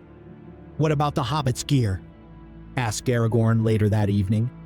"They can't fight for shit, so they're gonna need to stay out of trouble and engage the enemy from a distance," Goggins replied. "Their body armor should be ready soon, and once it's here, they ain't taking it off. Those little bitches gotta get used to wearing that shit. I also got pistols made for them, 22 caliber. Should be useful in tight spots." Aragorn nodded, then turned to Goggins again. "And what about the elf Legolas? Is there anything you can do for him?" Goggins looked over at Legolas and extended his hand, motioning for Legolas to hand over his bow. He inspected it closely, then shook his head with a sigh. "I'll be honest with you, man. This is a piece of shit," Goggins said frankly. "How far does it shoot? Maybe 200 yards max? Yeah, we're gonna switch this out. Lucky for you, the dwarves just sent over a care package based on the specs I gave them. We call this a semi-automatic rifle, similar to an AR-15, firing 80 grain armor piercing rounds. These babies will reach up to 2,000 yards plus. The magazine can hold up to 40 bullets. It's got a silencer and variable range scope." He handed Legolas the new rifle, then turned his attention to their designated beast of burden, Bill. "I think Bill here's gonna need a refit too," Goggins remarked, looking thoughtfully at the pony. "We're gonna need plenty of ammo and equipment on this mission, so either we get a couple more ponies or we'll have to carry the rest of this shit ourselves." On the morning of departure, the air in Rivendell was heavy with the gloom. The Fellowship gathered at the courtyard, armored and equipped for the journey ahead. Goggins stood at the forefront, his presence commanding attention amidst the elves, dwarves, and men. He surveyed the group with a critical eye, ensuring everyone was prepared for what lay ahead. "All right, listen up, motherfuckers," Goggins began, his voice cutting through the murmurs of the assembled company. "Today, we embark on a serious fucking mission. Now this shit ain't gonna be easy. We're gonna face some fucked up shit out there. Taliban, ISIS, North Koreans." He paused, locking eyes with each member of the Fellowship in turn. "But none of that matters. We got a motherfucking job to do, and we're gonna do it. Ain't no room for bitch-ass niggers. Trust in your training, trust in each other. We got this." Goggins' words filled them with conviction, bolstering the resolve of those gathered. Gandalf nodded approvingly, recognizing the fire in Goggins' speech. With final preparations complete and farewells exchanged with Elrond and the elves of Rivendell, the Fellowship set out, heading south towards the lands of Holland, with Goggins at the head setting a ferocious pace. Days passed in vigilance and weariness as they navigated through forests and the mostly flat lands of Holland. Their new camouflage gear gave them excellent cover against flocks of birds spying out the land. After 5 days, they arrived at the Redhorn Pass at the foot of Caradhras, its looming peak shrouded in cloud and snow. It is our good fortune that we are still in summer. In the winter, Caradhras would likely have been nigh on impassable. That being said, it will still be a difficult journey, said Aragorn. Gandalf, his brow furrowed with apprehension, surveyed the mountain. Caradhras has always been a perilous crossing, he muttered, his voice barely audible over the rising winds. But we stand absent choice, lest we chance the road under the mountain and endure the long dark of Moria. We do not know what evil sleeps beneath the mountain, cautioned Aragorn. I would not go that way until all other roads are attempted. Gandalf paused in thought before responding. What does the ring-bearer say? But Goggins cut in. Man, fuck the ring-bearer, he roared. Y'all need to stop being such pussies. This shit's less than half the size of Everest. I'd conquer this hill in an afternoon. Then it is settled, said Aragorn swiftly before anyone could object. Boromir held up a hand, speaking openly for the first time since their departure from Rivendell. Each of us should carry a faggot of wood, as large as he can bear. I was born under the shadow of the White Mountains, and know something of journeys in the high places. Ain't no faggots up in this bitch, exploded Goggins. Gimli, get your punk ass here. Yes, my lord, said Gimli, hastening to Goggins' side. You a stout motherfucker. Go cut down those trees. Yes, my lord, responded Gimli, hastening to follow orders and fell the dead trees Goggins pointed to. Who's gonna carry the logs? Said Goggins a short while later, next to the pile Gimli had chopped. With that, the Fellowship began the arduous ascent, feet sinking into the deepening snow, muscles straining against the unforgiving slope. Goggins led the way, his experience in harsh conditions proving invaluable as he guided them through treacherous paths. Hours stretched into eternity as they fought their way upward, battling not just the mountain's fury, but their own exhaustion at trying to keep pace with Goggins. Yet, with each step, they drew closer to the crest, their spirits buoyed by the knowledge that eventually the path would become a descent. Eventually, after hours of grueling climbing, the Fellowship reached a point where the path narrowed and the terrain became increasingly rugged. Large boulders and fallen rocks blocked their path, leaving them at an impasse. We can't go around, Legolas observed, scanning the sheer cliffs that flanked their route. We must find a way through or go back. Gandalf furrowed his brow, deep in thought. There is no way to clear the path, unfortunately, he said grimly, eyeing the heavy rocks obstructing their path. I fear we may have to go back. Man, fuck that, said Goggins, stepping forward. He reached down to his belt and pulled out a grenade, a weapon the likes of which the Fellowship had never seen. What in the name of Durin is that? Gimli exclaimed. With a swift motion, Goggins placed the grenade at the base of the obstruction and pulled the pin. Fire in the hole, he shouted, motioning for all to move back. The explosion reverberated through the mountain pass, sending debris flying and clearing a substantial portion of the blockage. What sorcery is this? Gandalf muttered, his eyes wide with fear and amazement. Never in my long years have I witnessed such power, but it seems we have our path. You ain't never seen Harry Potter? Asked Goggins, confused at how easily Gandalf was impressed. Harry Potter? Repeated Gandalf, brow furrowed in thought. I am not familiar with this sage. Now, that motherfucker got spells. He killed Voldemort with just a disarming spell. Powerful, he sounds. This Harry Potter, said Gandalf. Dudes, got skills, I'll give him that. He came back from death just to kill the Dark Lord. He returned from death to continue the fight? Noble is this great wizard, and superior is your world to our own in many ways, my good David. Nah, this ain't nothing, man. We got nukes and shit where I'm from that could turn Mordor into Hiroshima. And what of your leaders? Asked Gandalf. We got Biden trying to make America gay again, and Trump grabbing bitches by the pussy. Great meaning do I perceive within your words, brother, said Aragorn, who had been listening intently to their conversation as he helped the others kindle a fire. But you are wise beyond our comprehension. I got a Bachelor of Science in Nuclear Engineering from Berkeley in 1989.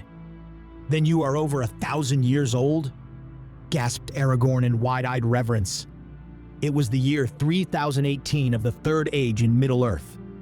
He is not of this age, said Gandalf wisely, continuing to mistake Goggins for one of the Valar. That explains why your speech is so foreign to our ears, my Lord Goggins, said Aragorn. Gimli, called Goggins. Yes, my lord. Start a fire with those faggots. Yes, my lord. They all sat and rested by the fire, warming their hands and feet and enjoying the scenic view before them. They would take a short break to rest before beginning the final stage of their journey across the mountain, the descent. We made it, gasped Merry in relief as they touched down on the other side of the mountain, slumping to the ground with weariness. Good work, men, Goggins shouted as they finally reached the foot of the mountain. The Fellowship was exhausted, but in good spirits at finally leaving behind the harsh cold. We have conquered cruel Caradhras in a single day. We are truly flying. Let us now set course for the lands of Lothlorien, said Gandalf.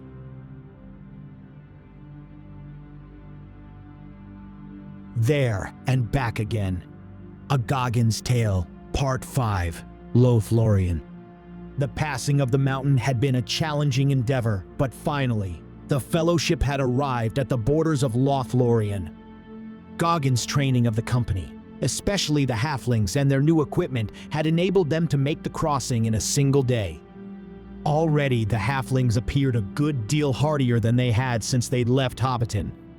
Gone was their excess body weight and overhanging belly fat. Even the once fat hobbit Sam now boasted a six-pack and newly developed pectoral muscles, complemented by shoulders that appeared carved from living rock. Just wait till Rosie sees the new you, Sam teased Frodo, causing the others sat around them to laugh. They had stopped by the banks of the Silverlode for a short break to recover from their exertions on the mountain. Rosie Cotton, said Sam, smiling to himself as he gazed down at the flowing river beside them. Man, fuck these hoes, bellowed a disapproving Goggins unexpectedly. His fat ass just got into shape. Why you want a bitch like Rosie to fuck things up again? Now wait just a minute there, Mr. Goggins, sir, responded Sam defiantly. Evidently, Goggins had crossed a line by insulting his dear Rosie. Goggins looked down at his calloused hands and sighed at the inevitable action he must take to reinstate discipline within his unit. Evidently, your bitch ass ain't learned its lesson. This time, Sam attempted to fight back against the beating gifted to him by Goggins, twice his size and tenfold his match in strength.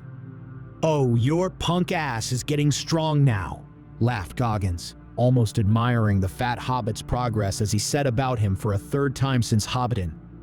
I'm still gonna slap the shit out of you, he taunted as he continued to deliver blows and gradually break down his defiance. Sam glanced over to the other hobbits for assistance, but they remained seated resolutely upon the ground, pretending not to notice Sam's plight. They ain't want this smoke, roared Goggins. Eventually, Boromir rose to intervene but was stopped by a raised hand from Aragorn. We must help the halfling, he urged. He but hardens the halfling for the road ahead, explained Aragorn. Can you not see? Already he has grown much under Lord Goggins' instruction. Beside him, Gandalf lowered his pipe and gave Boromir a stern look. Do not interfere in the ways of the mire, for your simple mind comprehends them not. Such was the look in Gandalf's eyes. Boromir was compelled back to the rock upon which he had been sitting. "This is for your own good, motherfucker!" shouted Goggins, bringing Sam's beating to a close, leaving the hobbit a twitching mess upon the grass. "You motherfuckers," he said, pointing at Frodo, Merry, and Pippin. "Set up camp. We gonna chill here tonight. Get a fire going. I'ma go take a shit." Hurriedly, the hobbits scrambled up and got to work. "Is it wise to set a fire?" asked Boromir. "We are in the open, within sight of a known orc stronghold. We got enough firepower to take out a small country." "They ain't gonna do shit," replied Goggins, before heading off into the woods to expel the contents of his bowel. As night descended, the fellowship huddled around the small fire, the flickering flames casting long shadows against the surrounding trees.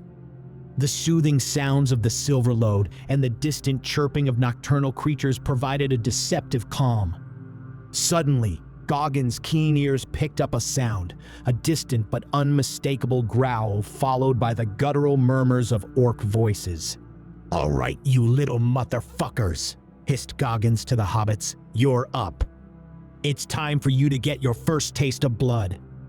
The rest of us ain't gonna interfere."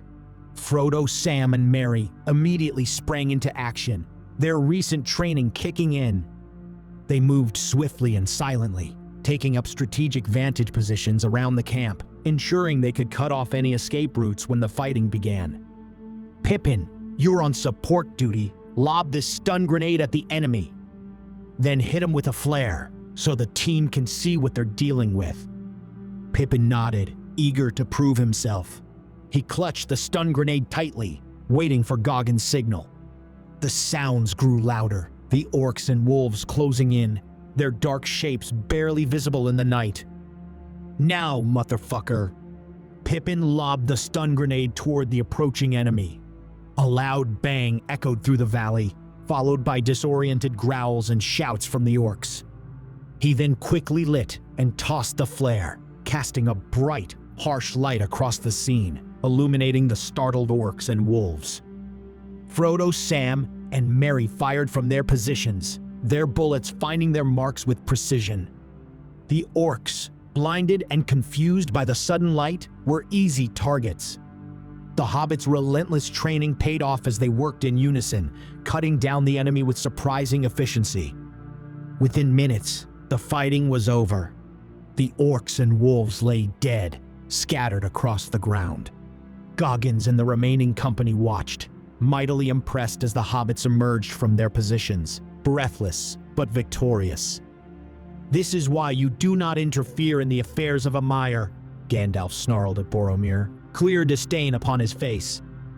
Boromir, still processing the swift and brutal efficiency of the hobbits, could only nod in agreement. "Would that we had these hobbits and their like for the defense of Gondor," he muttered.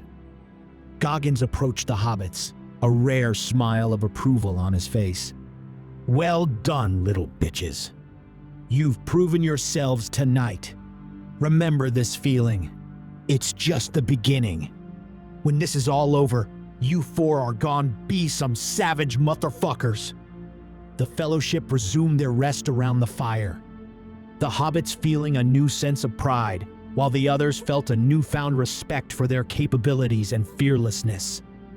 Goggins' unorthodox methods had once again shown their worth, hardening the company for the challenges that lay ahead.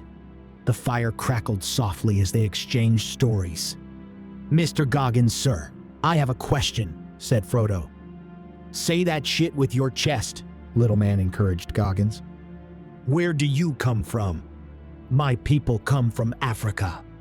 They came to America as slaves a long time ago. My dad was a pimp. He used to beat on me and my mama." "That explains a lot," whispered Sam, but his words unfortunately carried in the night to Goggins, who gave a small smirk. "Evidently, your motherfucking ass ain't learned its lesson, but I'ma let you off this one time cause of you and your boy's show on the battlefield today." "Thank you, Mr. Goggins," Sir responded Sam, bowing his head in respect and humility. Now, I'ma keep watch tonight, so y'all bitches can go to sleep. I ain't finished my training today." The following morning, the company woke, packed up camp and made their way, led by Gandalf, into the woods of Lothlorien. "Shut the fuck up, Gimli. You're breathing too fucking loud, man," snarled Goggins. "Yes, my lord." Just then there was a rustling of leaves behind them. "Contact right," shouted Goggins, readying his weapon. "Defense formation." It may have gone ill for both parties had the elves been unaware of the fellowships and Gandalf been unfamiliar with the folk of Lothlorien. "Peace.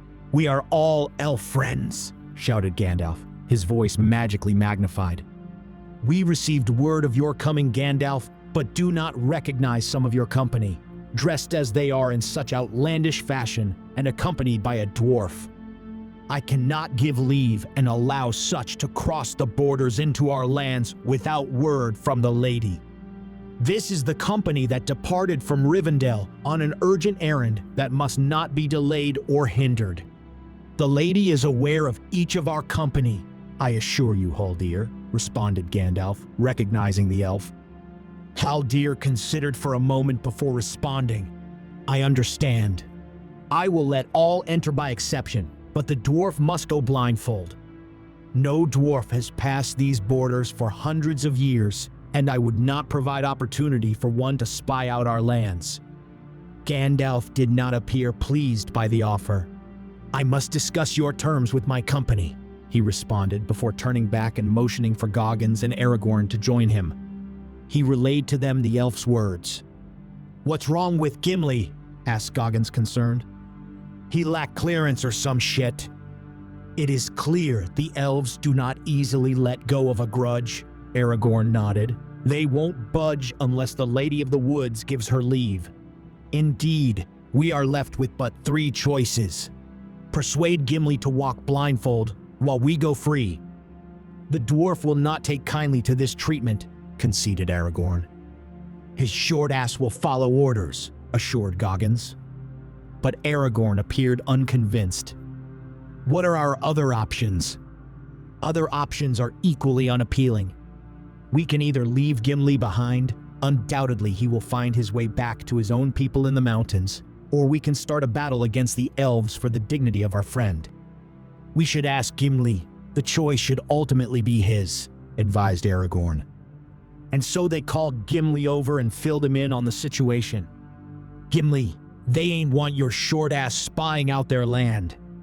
These hillbilly tree-hugging motherfuckers are racist as hell. We're gonna need you to take one for the team, buddy." Unhappy though he was at being singled out in such a dishonorable manner, Gimli followed his master's instructions. He received a rare fist bump from Goggins, a sign of recognition and respect for his sacrifice. Goggins called forth Legolas and unceremoniously ripped from his shoulder a silver brooch, much to the elf's dissatisfaction. He fashioned this into a medal of sorts and presented it to Gimli.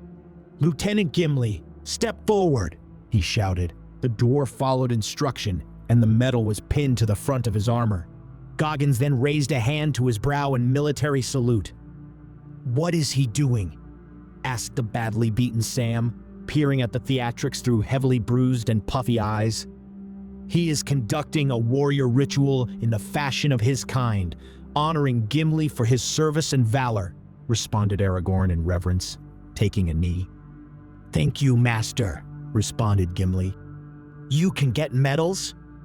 asked Pippin in an excited whisper. "I'm getting one too." "Haldir," the elf stepped forward. "If all is settled as agreed, then let us proceed." As agreed, Gimli was blindfolded and led ahead by the elves, while the others walked at their leisure, appreciating the beauty of Lothlorien. All were in awe at the beauty around them, except Goggins. "This ain't nothing, man. Y'all ain't never seen Yellowstone in the summer. Now that shit looks spectacular." Haldir paused, taken aback.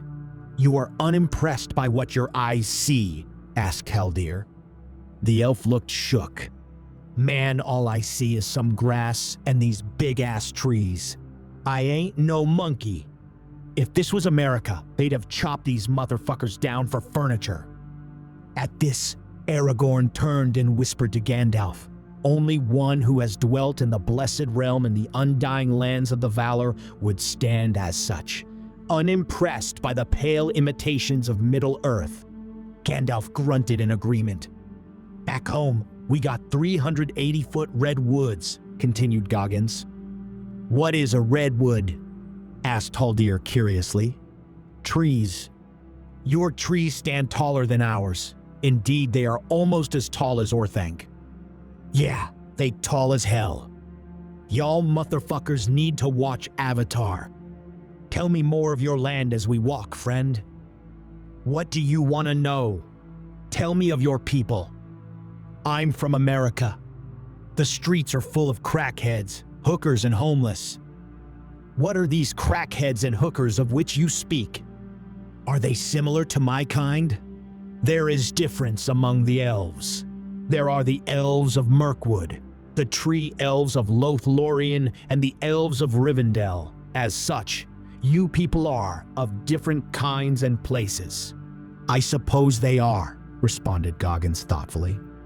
"So the crackheads spend their time smoking crack, and the hookers, they be hoeing for cash and Gucci, sort of like a job. Hold on, let me show you." Goggins reached into his pocket and pulled out his phone. Turning it on, he began showing the elf pictures. "I ain't got signal here, man, but I got some pictures I can show you." The more Goggins scrolled, the wider the elf's eyes became. "This bitch's name is Shaniqua. This fat bitch is Kelsey, and this one's Brittany. She got that hawk too." "You know what I mean," said Goggins with a smirk, fist bumping the bewildered Haldir. "My friend, I would dearly like to visit your lands upon a day," said Haldir with an eager smile. "It appears to me Lothlorien is beautiful, but there is other beauty to be found out there in other places and people." "I know that fucking look," laughed Goggins loudly. "You need you a nasty bitch. Don't worry, I'ma hook you up, but only if you take the blindfold off my boy Gimli." Haldir gulped nervously, then looked around quickly at the other elves before nodding. "It will be done, Lord." "You have my gratitude, Master," said Gimli, bowing deeply after his blindfold was removed. "It ain't nothing, man." The remaining journey passed by in pleasant conversation between the elves and the company. "We're almost there," said Haldir at around midday. "The Lord and Lady are eager to meet you all." The world turned a radiant golden color as they approached the inner city of Lothlorien. "One of y'all bitches need to mow this motherfucking lawn," commented an unimpressed Goggins. "The grass grows freely here in the golden wood, long and fragrant. It is soft to the touch. Here, your animal will delight in grazing," responded Haldir, nodding towards Bill the pony, who indeed looked happy chewing mouthfuls of the thick grass as they walked. "We are here," announced Haldir, leading them around an enormous thick tree towards a truly impressive sight. "Now that's one big motherfucking tree," said Goggins as they approached. The company was led up a winding set of stairs wrapped around the tree as thick as a house. At the top they found a large pavilion, at the back of which were two ornately carved wooden seats, surrounded by branches of golden leaves and bark. There sat the Lord and Lady of the Wood, tall and slender, although young by appearance. Goggins could tell they were much older than they looked. "Damn, she looks good," thought Goggins, looking the elf lady up and down. But as he locked eyes with her, a voice spoke in his head. "Welcome," it said in an ethereal tone. "What the fuck?" muttered Goggins in surprise. He looked more closely at the lady and realized she was speaking to him telepathically. "This bitch is on some MK Ultra type mind control shit. I gotta fight it. What you want, bitch?" He responded in thought, and the voice responded.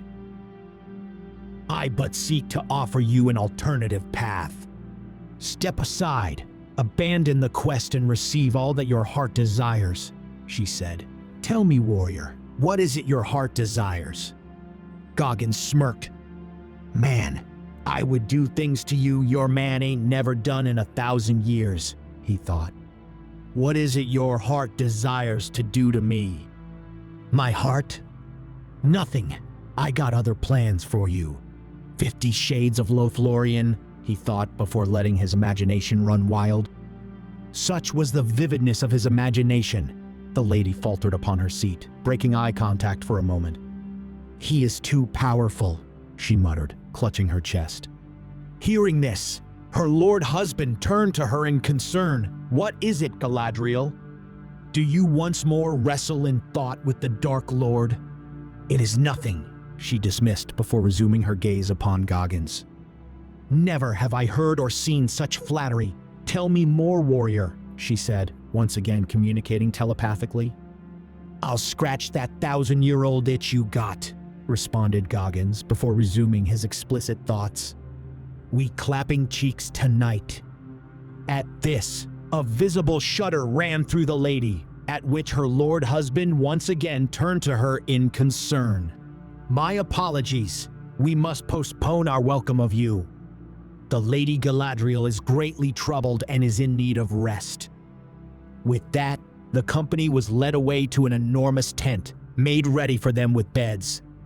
It seemed to me she was testing us, pretending to offer that which was not in her power to give, in exchange for setting aside the quest. Needless to say, I declined, said a restless-looking Boromir who had been pacing the tent for the last 20 minutes. Man, what I want is definitely in her power to give, laughed Goggins. At this, Gimli stood up dramatically. Alas, my eyes have gazed upon that which was fairest and pure beyond the imagination of us mortals. That bitch ain't as pure as you think, brother, said Goggins thoughtfully. She's a pure hoe. I'm telling you, Gimli, you gotta shoot your shot. Maybe she prefers them short and thick. I can tell you right now that Lord ain't touching no sides. Would that she had a beard. They heard Gimli trailing off, muttering to himself as one by one the company laid down on the comfy beds and fell asleep. Goggins woke sometime later to find it was still dark outside. Out of the corner of his eye, he noticed movement at the mouth of the tent. He turned to look closer and saw Frodo and Sam sneaking out carefully so as not to rouse the others. These little bitches are up to some fuckery again, thought Goggins, slowly getting up to follow. As he followed, he was noticed and stopped by an elven guard who questioned where he was going. Man, I'm just trying to find a toilet. That elven piss you people drink just ran right through me, he replied, brushing the guard off to continue his pursuit. Goggins followed the hobbits' whispers until he turned into a large clearing and found them standing before the Lady of the Wood. Frodo, Sam, he shouted, scaring the hobbits. What the fuck you little bitches doing out of bed? But before they could respond, he cut them off. Get the fuck back to bed.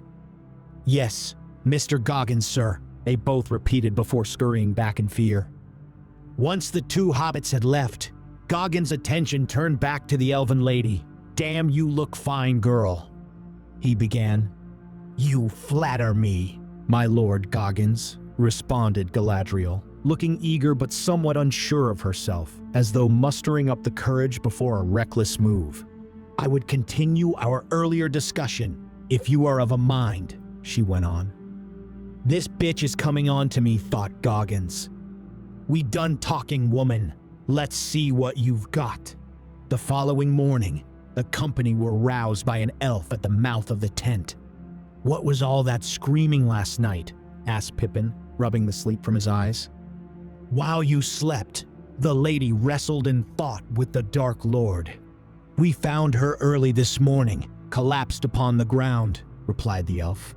She was wrestling with something all right, muttered Goggins under his breath. She is resting now, while the Lord tends to her. Even in her younger days as an elf maiden, she has not felt such domination. It is a sign of darker times and the rise of Mordor. It will be days before she can once again walk these fair fields. The elf wept as he spoke. Curse the Dark Lord. The fair Lady Galadriel will remain heavy upon thought until she returns to full wellness, spluttered a teary-eyed Gimli. His beard was drenched. Goggins placed a consoling hand upon the dwarf's shoulder. She took a real pounding last night, brother, but I know she can't wait to go again. Such is the lady's spirit, nodded the elf in agreement to Goggins' words. After that, they spent many days in Lothlorien, at ease before their quest continued again. The screams of the lady were heard almost every night until the Fellowship's departure.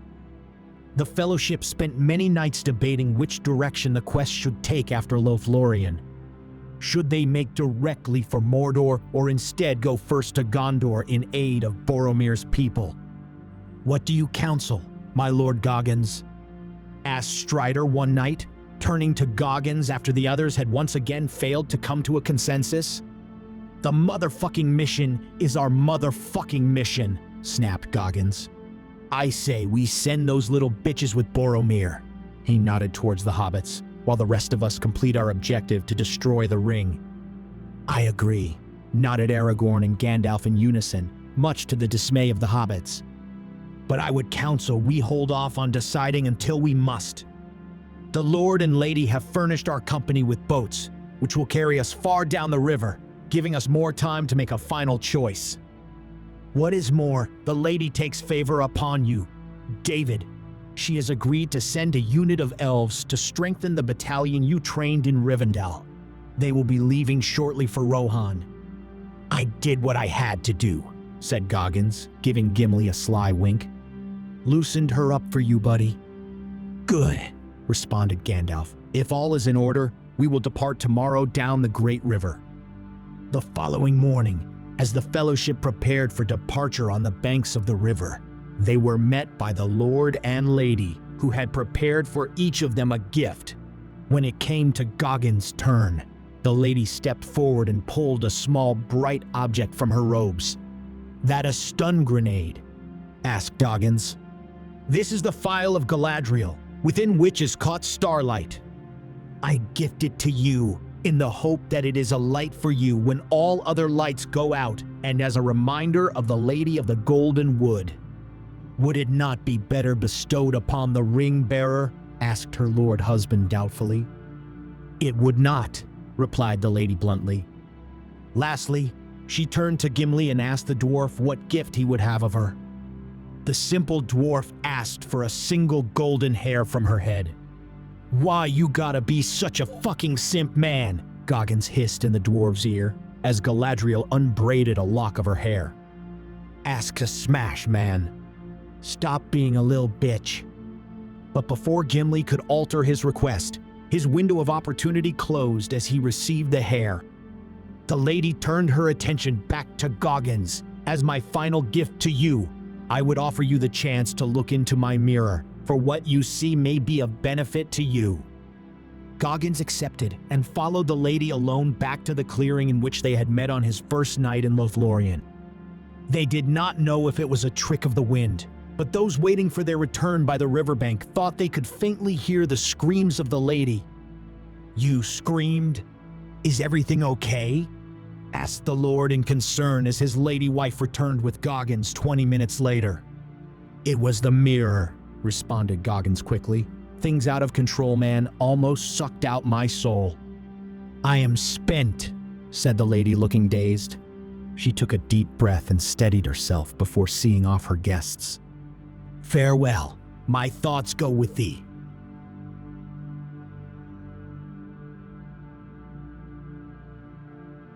There and back again. A Goggins Tale. Part 6. The Breaking of the Fellowship. Who's gonna carry the boats? They had been made to paddle non-stop the entire morning at the insistence of an overly energetic Mr. Goggins, who had maintained a constant stream of encouragement and profanity since departure. Such had been the effect of this bellowing and barking. The company found themselves subconsciously repeating his phrases as their aching arms pulled at the waters with the smooth elven paddles. Uncomfortable with the leisurely flow of the river, Goggins urged the company to paddle with ferocity. "Ah, Bill, you ought to have stayed in Bree," reminisced Sam, who had developed a fondness for the pony. Man, he gonna be eating good with those elven niggas, reassured Goggins, patting Sam on the back. Bill the pony had been left behind to graze the fragrant grass of the elves as their narrow boats were unfit to bear such a creature. Despite missing the serene calm of Lothlorien, the company were, for the most part, in high spirits. All but the dwarf remained upbeat. Galadriel, he whispered mournfully to himself, reminiscing long over the gentle elven lady. I know what you sayin', dude, consoled Goggins, overhearing Gimli's whispers as he shared the same boat as the dwarf and elf. I got fond memories of that bitch myself. As they continued down the river Anduin, the day turned to night. The Fellowship set up camp along the riverbank and slept. Goggins and Aragorn were on watch, their eyes scanning the darkness, when a rustle in the brush caught their attention. What was that? Aragorn asked, his hand instinctively going to his sword. Just keep your head on a swivel, Goggins hissed in reply. Slimy motherfucker could be hiding anywhere. Goggins reached into his pack and pulled out a stun grenade, holding it in his hand like a coiled viper ready to strike. When this goes off, be ready to grab that piece of shit, he whispered to Aragorn, his eyes never leaving the shadows. Gollum's slithering form darted out from the brush, his eyes glinting in the moonlight. Before he could scuttle away, Goggins hurled the grenade. The stun went off with a deafening bang, lighting up the trees in a blinding flash. At that exact moment, Gandalf, who had been quietly resting nearby, clutched his chest, gasping for air. By the Valar, he rasped, his face pale. Goggins was on him in a flash, his hands moving quickly. Shit, the motherfucking wizard's having a heart attack, he barked, immediately administering first aid. Aragorn rushed over, pulling out some leaves of Athalas, the healing herb of kings. These may help, he offered, reaching toward Gandalf. Goggins shot him a scathing look and barked, Man, put that shit away. You think your damn oregano can fix everything? This ain't no cold remedy. I'm trying to save this motherfucker's life. Aragorn sheepishly tucked the Athalas back into his pouch. Goggins tore open his backpack, pulling out a bottle of aspirin, which he swiftly crushed between Gandalf's lips. Not content with just the aspirin, Goggins smirked and whipped out a small adrenaline shot and injected it into the old wizard's arm. In seconds, Gandalf's eyes shot open, pupils dilated and wide, as he sprang to his feet with a surprising burst of energy. What power is this? The wizard exclaimed, practically vibrating with vitality. Without missing a beat, Gandalf spun around and, in a frenzy of unexpected vigor, began to deliver a flurry of strikes at the now recovering Gollum, whose disoriented state left him an easy target. The Fellowship gathered around, shaken by the explosive moment but relieved at their successful capture. Gollum, now thoroughly battered, lay groaning at their feet. Goggins glanced down at the pitiful creature, disgust on his face. Slimy ass bitch, he muttered, kicking a small amount of dirt towards Gollum's trembling form. Gollum was bound in ropes, mumbling incoherently about his precious, while Gandalf, still pulsing with renewed energy, paced back and forth, muttering about the strange power of Goggins' methods. Frodo, wide-eyed, finally broke the silence. Is Gollum dangerous? He asked, eyeing the creature warily. Dangerous? Nah, he's been sucking off those Mordor orcs, replied Goggins, leaning in toward Frodo. I say we cut his nuts off, man. He ain't gonna need them anyway. I don't think we should, answered Frodo. Why? You want to suck him? I knew you were a faggot. No, I just pity the poor creature. Fuck that. Gimli, bring your axe. Goggins shouted across to the dwarf. We gonna see what this little bitch is packing under that cloth. Frodo looked around for support as Goggins pinned down a terrified Gollum, but Gandalf had run off into the bushes and Aragorn raised no objection. Clearly, he did not like the creature. We cannot, he began an objection, but he was immediately shut down by Goggins. Man, shut your ass up. A gasp filled the clearing as Gollum's loincloth was removed. Damn, Looks like someone got there first, said Goggins awkwardly. He glanced around for a moment before covering Gollum again. I see why you all fucked up now, he said to the pitiful creature. Them LGBTs in Mordor made you trans. Gollum did not respond. He curled into a ball on the ground and began whimpering. That's fucked up, said Goggins to the group around him. They took that lil nigger's precious, all right. He stooped down and addressed Gollum in a softer voice this time. Man, that ain't right. I promise you, if you help us, we'll get you your revenge, and Gimli here, and his people will make you a new one. They're good with that type of shit. A new one, whispered Gollum hesitantly, uncurling himself to look at Goggins. We wants it. Damn right, man, a big prosthetic one. You can smash as much as you want then. Get you some of that orc pussy. The fear slowly left Gollum's face, to be replaced with a more hopeful expression. We swears to help you, master. Good. Where the enemy at? They are coming, master. A large group of Uruks. We saw them with the white hand. They're a day's march from us. Good. Gimli, untie his ass. Gollum, you're part of this company now. If you fuck up, I'ma have Gimli take your leg with that axe. Then we see how your ass climbs trees.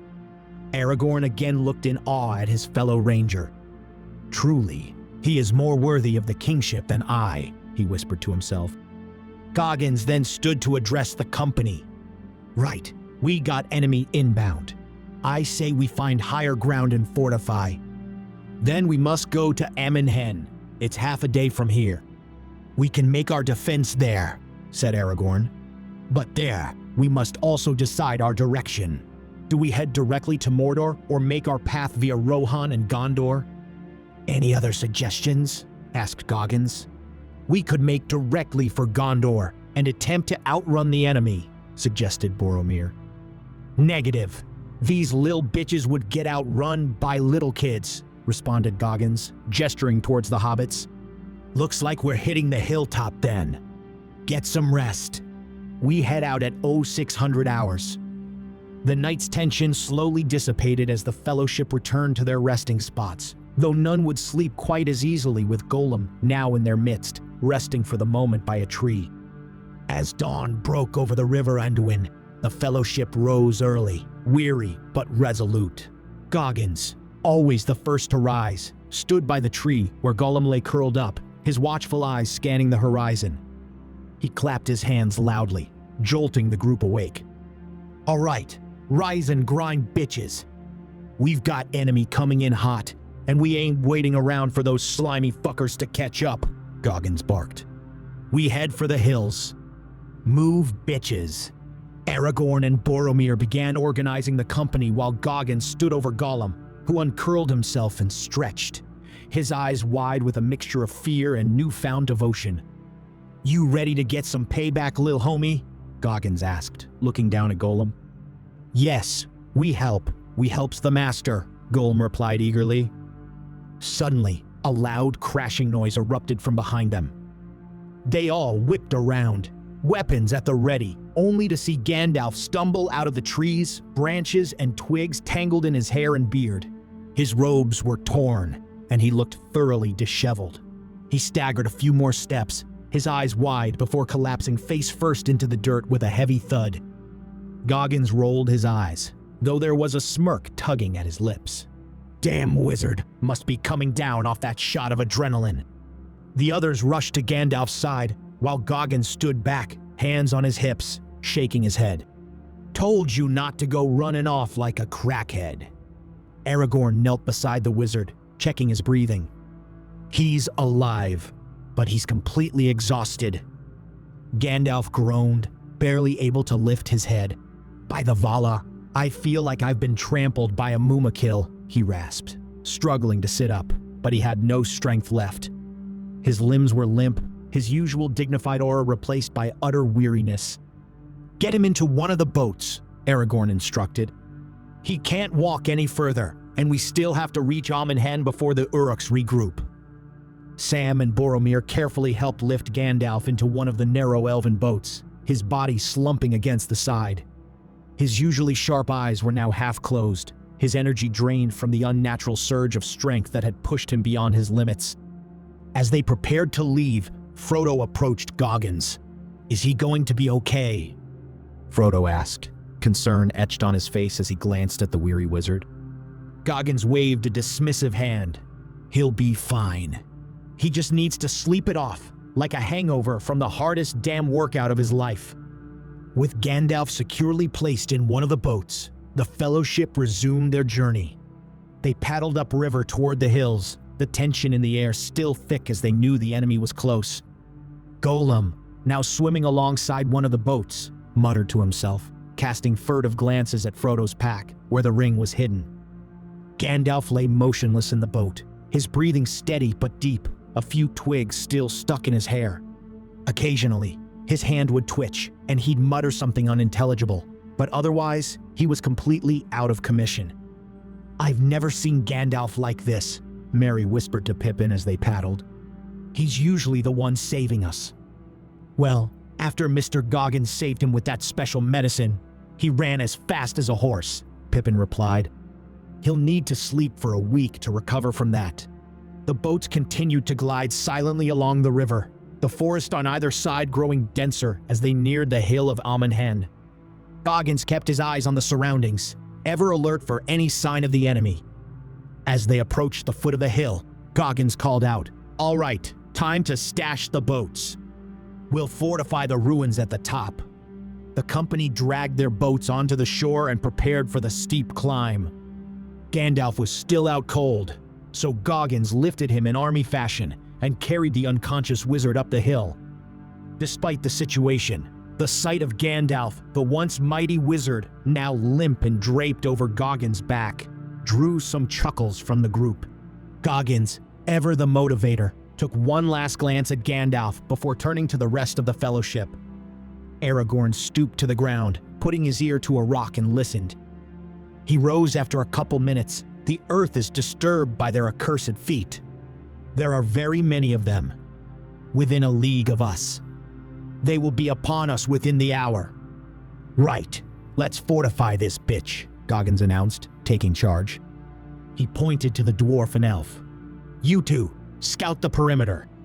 Make sure nothing sneaks up on us. Frodo, Sam, you guys stay close to Gandalf." "They're close," said Legolas, returning from his scouting mission. Goggins cracked his knuckles, his eyes gleaming with the anticipation of battle. "Good, let's fucking wake Dumbledore." He leaned over Gandalf and administered another shot of adrenaline. Immediately, into the surprise of all, the wizard once again shot up just as Uruks appeared and charged without warning, their guttural roars filling the air. The Fellowship braced for impact, ready to defend their position. Forward leapt the wizard, staff forgotten. He drew his sword and with an enormous bellow fell upon the enemy with a ferocity that put Aragorn and Boromir to shame. They watched with amazement as he clove through the foremost Uruks. "Stay hard, motherfuckers. Harder than you've ever been," barked Goggins as the Fellowship rushed to meet the oncoming horde. The moment was chaotic, yet exhilarating. Boromir and Aragorn, momentarily stunned, swiftly joined the fray, their swords flashing as they fought back the tide of enemies pouring in. Legolas, from a vantage point higher up the ruins of Amon Hen, eagerly loosed bullet after bullet, finally having opportunity to test out the new weaponry Goggins had designed for him, each round finding its mark with deadly precision. Goggins, eyes wild with focus, stayed at the rear of the fight, barking orders like a general, motivating the Fellowship with his usual blend of profanity and intensity. "Ain't nobody dying on my fucking watch. You think these ugly-ass motherfuckers gonna take pity on your sorry asses? Hell no. Keep swinging, keep moving." Gandalf, now in the thick of the fight, moved like a whirlwind. The enemy had never seen anything like it. The wizard had become a force of nature, as if his adrenaline-powered fury gave him the strength of 10 men. He fought like a man possessed. Boromir, panting as he fought beside Aragorn, glanced over at Gandalf and muttered, What in Middle-earth did the Lord Goggins give him? Suddenly, an Uruk broke through the line and rushed toward Frodo, but the hobbits were ready. Their brutal training with Goggins had changed them. Sam, loyal as always, intercepted the Uruk's wide swing, allowing Frodo an opening to dart in and stab with sting, straight into its black heart. "The hobbit's bite is deep," cheered Aragorn, who had seen from the corner of his eye. With the tide turning against the enemy, their morale began to crumble. The fierce resistance of the Fellowship, bolstered by Goggins' leadership, and Gandalf's ferocity, was proving too much for the enemy to handle. One by one, they began to retreat, their fierce roars turning to panicked cries as they fled toward the woods. Amidst the chaos, Goggins caught sight of an Uruk stumbling over the rocky terrain, desperately trying to escape, and sprinted after him, leaping over fallen bodies and rubble. In seconds, he closed the distance, tackling the filthy creature to the ground. The Uruk let out a snarling growl, thrashing in an attempt to free himself, but Goggins quickly subdued him with a swift punch to the face, knocking him out cold. The company gathered around as Goggins dragged the unconscious Uruk into their midst. "Wake this motherfucker up," he growled. Gimli pulled out a water flask and splashed it over the creature's face. The Uruk jerked awake, his yellow eyes glaring with fury, but the sight of Goggins and the Fellowship standing over him quickly drained the defiance from him. "You got one chance, otherwise my man Gimli here's gonna start by taking a foot," said Goggins, gesturing menacingly to Gimli, who was busy wiping the blood from his axe. "Where you from, motherfucker? Who sent your ass?" The Uruk's gaze flicked nervously from Goggins to Gimli's blood-stained axe, then back to Goggins. His heavy breathing slowed, as if calculating whether to cooperate or face the dwarf's blade. "We march from Isengard. The White Hand, Saruman sends us," the Uruk hissed, trying to sit up. "We were ordered to capture the halflings and bring them to him." Goggins nodded slowly, crouching down to meet the Uruk's eye level, a smirk forming on his lips. "Where's the rest of your fighters?"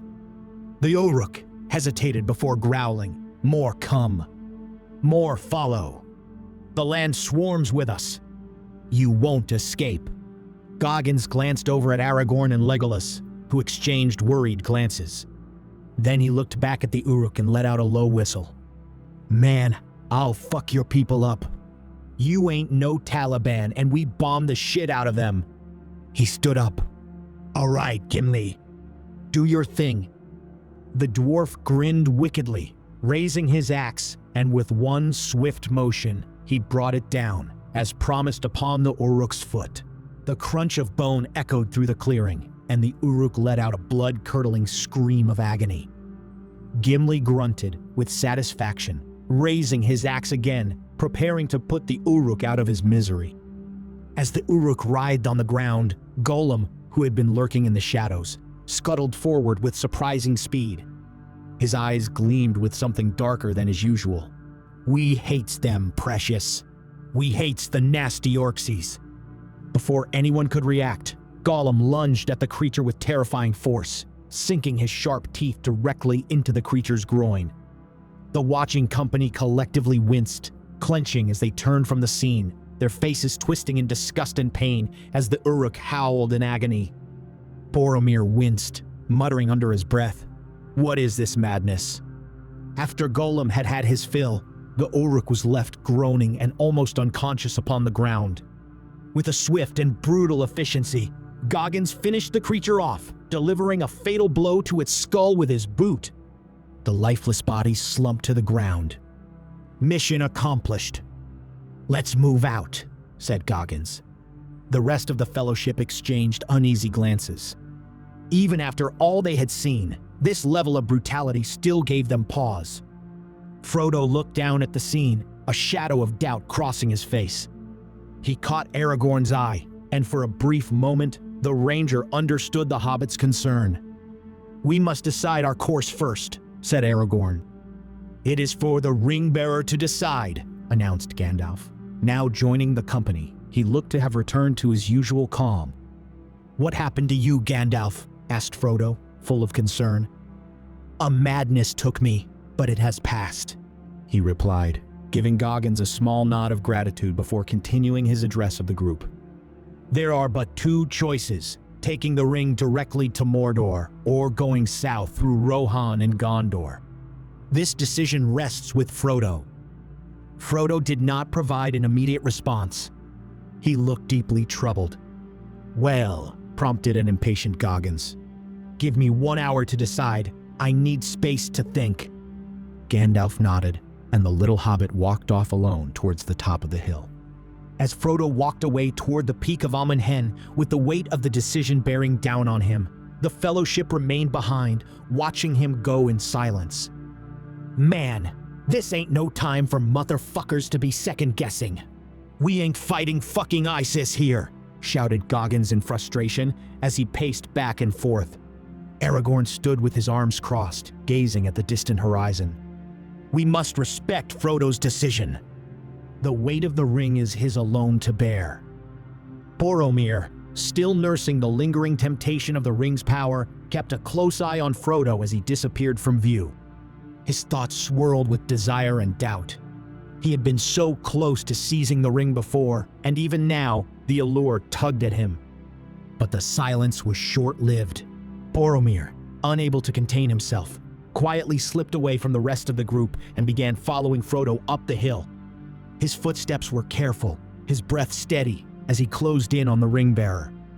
Frodo, lost in his own thoughts, didn't notice Boromir approaching until it was too late. He turned just in time to see the man standing behind him, his expression a mix of desperation and longing. Frodo, Boromir said softly, I didn't mean to frighten you. I just wanted to talk. The ring, it is a gift, Frodo. Why not use it? Frodo backed away, his hand instinctively clutching the ring beneath his shirt. No, Boromir. You don't understand. The ring is evil. It cannot be used. Boromir's eyes darkened, his voice rising. It is power. Power that we can wield for good. Give it to me, Frodo. I can protect us. I can protect Gondor. Frodo, now frightened, turned to run, but Boromir caught his arm. Frodo, don't you see? I only want to protect my people. We can end this war. Let me go. Frodo cried, struggling and managing to break free. The ring cannot be used. Boromir lunged forward, his voice rising in anger. You're a fool if you believe that. It is a gift, and you would let it go to waste. A sudden rustle from behind provided enough distraction for Frodo to put on the ring and vanish. Goggins had been watching, ever the vigilant soldier, and now he appeared from the shadows, moving with silent precision. His eyes locked on Boromir, who had taken a threatening step toward Frodo. Oh, hell no, Goggins growled under his breath, recognizing Boromir's intentions. Without hesitation, Goggins leapt forward and tackled Boromir to the ground, using his Brazilian jiu-jitsu skills to subdue the much larger man. Boromir struggled, but Goggins was too fast, too strong. He quickly wrapped Boromir up in a rear naked choke and squeezed. I got some jiu-jitsu ready for your ass, snarled Goggins as Boromir thrashed beneath him. Tap out, motherfucker.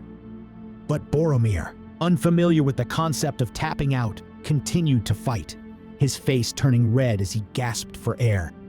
Goggins, sensing Boromir's confusion, tightened his grip, determined to put him out before he could do any more damage. Boromir's struggles grew weaker until, at last, his body went limp in Goggins' arms. Man, you gotta know when to quit. A few moments later, the rest of the Fellowship arrived, alerted by the commotion. Aragorn and Legolas rushed to Boromir's side, checking to make sure he was still breathing. Gandalf, who had now fully recovered from his earlier surge of energy, stood over the scene with a grim fury. Boromir began to stir, groaning as he came to. His eyes blinked open, and he found himself surrounded by the Fellowship. Fool, you let the ring take hold of you. Gandalf's gaze was stern as he addressed Boromir. He tried to steal the precious, hissed Gollum. Boromir, shame flooding his face, struggled to sit up. I'm sorry. I could not resist it. Its power, it was too much. Goggins crossed his arms, shaking his head in disgust. You a treacherous motherfucker. Mr. Frodo, shouted Sam in panic.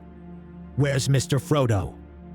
He ran off like a little bitch. Sam, let's go find him.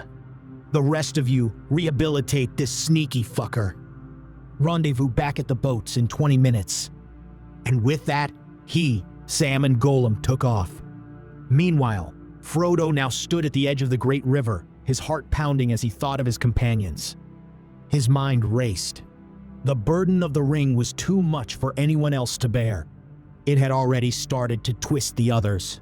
Boromir had almost taken it by force. No, he couldn't risk them falling to its power. This was his burden alone. His decision made, Frodo's hands trembled as he began stepping into the small boat, ready to push off and continue on the quest to Mordor alone. But before he could set off, he heard heavy footsteps behind him. Goggins was there, his eyes blazing with rage. Frodo, where the fuck you going, man? Frodo froze, turning to face Goggins. The intensity in his friend's expression frightened him. I'm going to Mordor. Alone. The ring. It's too dangerous. It's affecting everyone. I can't let it destroy them. Destroy us. Goggins shook his head in frustration. You think that's an acceptable answer, soldier? Just fucking off into Mordor by yourself. You lost your motherfucking mind, son. You ain't hard enough for that. I have to. Frodo shouted, his voice strained, almost pleading. It's my burden. My responsibility. I cannot ask anyone to bear it for me. What burden? It's a fucking ring, man. You ain't carrying a 100-pound backpack across Afghanistan, motherfucker. Goggins stepped closer, his eyes narrowing. Don't give me that noble shit, you faggot. You think going off alone is going to protect us? You walking straight to the enemy ain't no grand sacrifice. You got shit for brains, son. You a selfish motherfucker. Frodo recoiled at the words, his eyes wide. Selfish. How? I'm trying to save you. Save all of you. But Goggins wasn't backing down. His fists clenched at his sides as he leaned in, voice low and dangerous. You think you're gonna walk your pansy ass into Mordor through an army of orcs, ring wraiths, and drop that evil cock ring in the fire like it's a fucking day trip? I can't ask you all to come with me, friend Goggins, Frodo stammered, his resolve cracking. Fuck you, man. Goggins spat. You think you're protecting us by going alone? You're setting us all up, you little piece of shit. You gonna get captured, and then we all fucked. All so you could play the fucking martyr? Frodo's hands were shaking now, his eyes welling with tears. Mr. Goggins, please, understand. Nah, motherfucker, Goggins snapped. You ain't going anywhere. Get your motherfucking ass back on land now. Frodo tried to speak, but no words came out. Goggins stepped even closer. You ain't dragging the rest of us down with you by pulling this solo bullshit. Not when I got me some elf bitches to smash when I get back. For a long moment, there was silence between them. Slowly, Frodo lowered his head, tears slipping down his cheeks. I didn't mean. Man, you ain't right for this ring-bearer shit, said Goggins, looking down upon the little hobbit in disgust. That fat motherfucker Sam got balls twice the size of yours, man. Frodo nodded weakly. They were joined by the rest of the company as they dragged the boat back onto the shore. All oblivious to what had transpired moments before. What is the ring-bearer's decision? Asked Gandalf. But it was Goggins who answered. We take Boromir's ass back to Gondor first, then approach Mordor from the west. So be it, responded Gandalf, bowing his head. The ring goes south.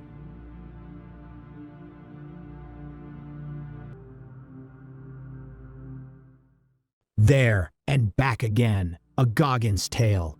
Part 7, Rohan. The Fellowship trudged through the plains, boots dragging through the thick grass as they made their way toward Rohan. Frodo found himself oddly at peace, despite the threat of danger lingering in every shadow.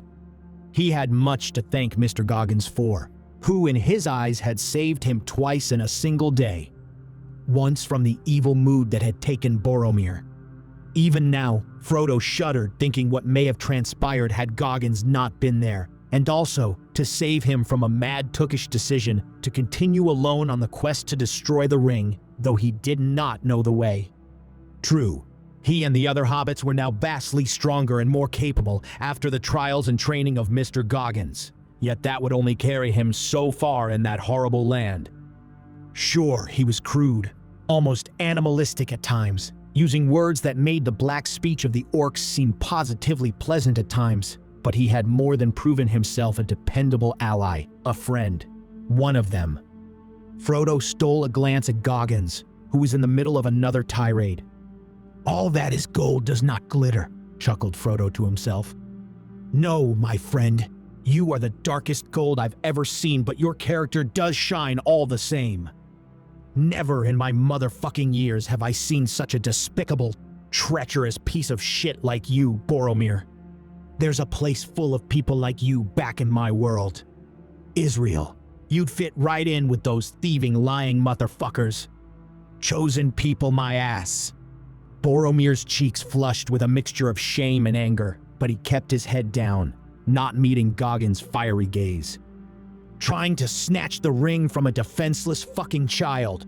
You got some motherfucking explaining to do. I've got my eye on you now." Frodo, walking a few paces behind, couldn't help but feel a surge of relief. "Frodo, get your ass up here, man," called Goggins. "Yes, friend Goggins.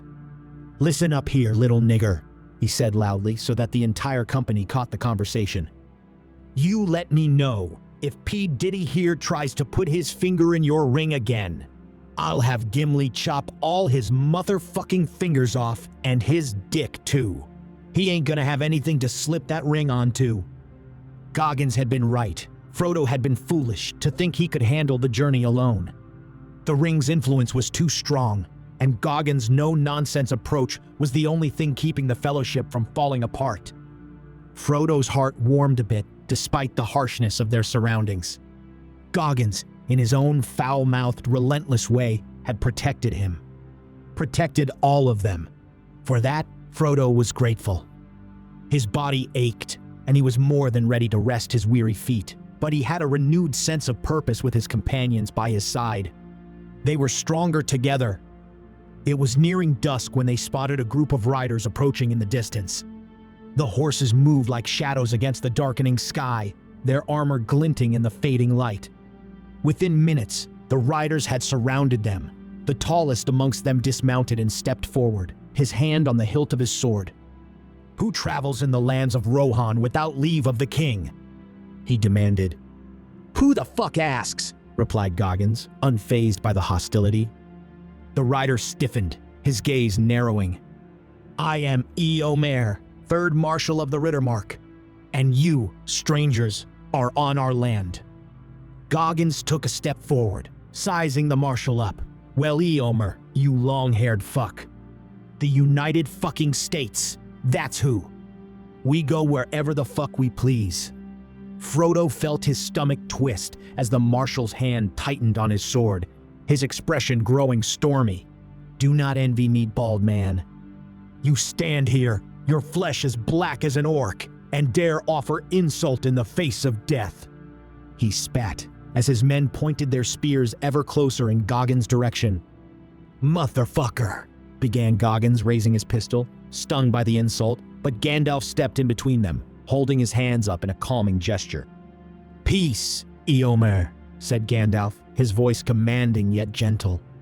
"We are on an urgent errand, and mean no offense to Rohan or its king." The Marshal's glare softened, and he inclined his head to Gandalf. "Your face is known to me, Gandalf the Grey, though the black face is not. You travel in strange company." "The fuck you say?" Goggins began again, but Gandalf placed a calming hand on his shoulder. "I would caution courtesy, young Eomer. "For you know not your peril," said Aragorn, stepping forward. "The one to whom you speak is more deadly than you know." Eomer regarded Goggins with a mix of confusion and caution before continuing. "I fear for my king. He has fallen under the influence of a foul creature known as Grima. He does the bidding of the dark wizard from afar. The man twists his mind, turning him into a shadow of his former self. I fear for my sister also. She is vulnerable to Wormtongue's whispers, now that I and my company have been banished." Goggins raised an eyebrow, a half smirk creeping onto his face.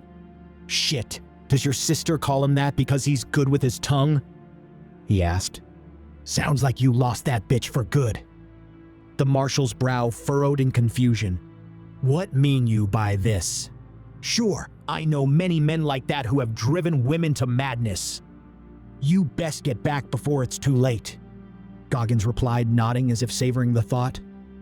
"I do not fully understand your meaning, soldier, but indeed I must return," confirmed Eomer, unmistakable fear in his eyes. "The king has become old and frail, and Wormtongue drains him of his strength." "Shit, he got the king too," gasped Goggins, eyes wide, turning to the company. "This the shit I was talking about. That gay condition spreads fast." "The abomination," cried Sam, clutching his chest in fear. Such was the terror that ran through the fellowship, even Golem felt a chill running down his spine. "This Wormtongue been sucking the life out of the king too?" asked Goggins. "Indeed, it would appear so. Long hours he has spent alone, closeted away with the king in his quarters. We who serve him faithfully must bear the pain, powerless as the wails of our Lord are heard throughout the Golden Hall." "Fuck, you gotta watch out for those queers," nodded Goggins empathetically. "Queer was the day that Wormtongue began playing with the king," the marshal replied, a drop of misplaced understanding dawning in his eyes. "You ain't got nothing to worry about, dog. We gonna go Taliban as soon as we get to the king's house," Goggins reassured. "So you will come with us to see the king and aid our cause." "I got you, brother," responded Goggins, fist bumping the horse lord.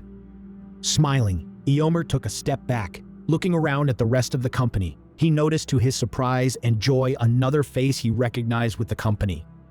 "Lord Boromir, forgive me, I did not recognize you," he greeted, stepping forward and embracing Boromir. The initial hostility melted away in the presence of Boromir, the two men clasping arms in a gesture of respect. The fellowship watched the exchange in silence, noting how the marshal's face softened at seeing a familiar ally. For a moment, it seemed like Boromir's former authority and honor were restored, albeit briefly, among the warriors of Rohan. "All is well if you are with this company," Eomer said, hope returning to his eyes. "And you'll be glad to know your father and brother still keep Gondor's borders strong, though dark times are upon us." Boromir nodded, his expression torn between relief and guilt. "The strength of Gondor endures, though I am far from my people," he replied, casting a brief glance at Frodo, who shifted uneasily under the weight of Boromir's gaze. The tension lifted slightly as Eomer's men relaxed their stances. Yet, Goggins, arms crossed, let out an exaggerated sigh, earning a few wary glances from the riders around him. "Right, we ain't got time for a motherfucking reunion," Goggins interrupted. "Move the fuck on." His voice carried the bluntness the fellowship had come to expect from him, but it also served as a sharp reminder of the urgency of their task. Gandalf, eager to keep the peace, stepped forward again. "Indeed, we journey to Meadowseld to speak with your king. The time is short." Eomer nodded in acknowledgement and ordered horses be brought for the company. "War gathers on our borders. It would comfort us greatly if you and your men fought with us," said Eomer to Boromir. "I am not the leader of this company, but if the Lord Goggins gives leave, we will come to your aid." Eomer looked to Goggins. "Sure, man," replied Goggins casually. "Then all is well," shouted Eomer joyfully. "What great fortune to come across such allies amongst the tall grass." "That is not all," said Gandalf, "as we speak a strong battalion of elves. Men and dwarf approach from Rivendell. They come to aid Rohan and Gondor in the wars to come. A cheer ran through the men of Rohan, and they raised their spears in gladness. You lighten the heaviness weighing upon my heart greatly. Come, let us journey to the king, said Eomer. I will come, but first I have an urgent errand to Fangorn which cannot wait. I will take with me the younger two hobbits, said Gandalf. They heard a loud whinny from afar, and looked around to see a mighty white stallion galloping towards them. Damn, exclaimed Goggins. I've never seen a five-legged horse before. You sure that ain't an elephant? Ah, the king's horse, said Eomer. No longer, it would seem, responded Gimli, as they all watched the horse slow its pace as it approached Gandalf, lowering its head before the old wizard and nuzzling against his shoulder. David, you must take the rest of the company to Meadowseld. Deal with Grima and save the king. Yes, sir, barked Goggins loudly, acknowledging the order with a military salute, causing the men of Rohan to jump in fright. The company, on the other hand, were now familiar with Goggins' abrupt manner. As Eomer opened his mouth to rebuke Goggins for his outburst, Aragorn cut him off, drawing his attention without alerting his men or the rest of the company. I would urge caution in your dealings with Lord Goggins, he said sternly, the fixing proud marshal with a steely look. I have witnessed with my own eyes. The Lord break the spirit of hardier men with naught but a bucket of water and cloth. You look upon the deadliest of men that walks upon Middle-earth, Eomer. If man he is, that is. I wager he be one of the mayor, said Aragorn to Eomer, as the others were led to horses. Dark though his face is, it is warning to those that look upon him of a dreadful fate. Eomer's gaze flickered to Goggins, who was busy adjusting his gear, paying little attention to the quiet exchange between Aragorn and the Marshal of the Rittermark. It was clear he didn't understand what he was dealing with in Goggins, and Aragorn's warning seemed to settle something in Eomer's mind. He nodded once, as if accepting Aragorn's words. As the horses were brought forward for the fellowship, Eomer noticed that Goggins stood off to the side, arms crossed, making no move toward the steeds. Do you not ride with us, Lord Goggins? He asked, looking puzzled. Naw, I ain't no bitch. I don't need no horse, replied Goggins. Eomer frowned, uncertain if Goggins understood what he was asking. You intend to run? He asked, his brow furrowed. It is a long journey, and we ride swiftly. Goggins shrugged, unfazed. Then you best keep up. The fellowship exchanged glances, but by now, they knew better than to question Goggins' capabilities. The Rohirrim, however, were left speechless, exchanging dubious looks as they mounted up and began their journey toward Meadowseld. As the rest of the fellowship mounted up with Gollum riding together with Boromir, Gandalf took his place on the magnificent white horse, Shadowfax, whose arrival had lifted the spirits of all. He turned to the group, his sharp eyes moving from Frodo to Aragorn, and finally resting on Goggins. David, the task that lies ahead will test your mettle. The King of Rohan is ensnared in a dark spell, and his mind and spirit are withering. Do not underestimate Wormtongue's hold over the king. He is but a pawn in a greater game, he said. Trust only your allies and be wary of the words of twisted men. Goggins nodded. I'ma fuck that nigga up good. With that, the company spurred their horses forward, the plains of Rohan stretching out before them like an endless rolling sea of green.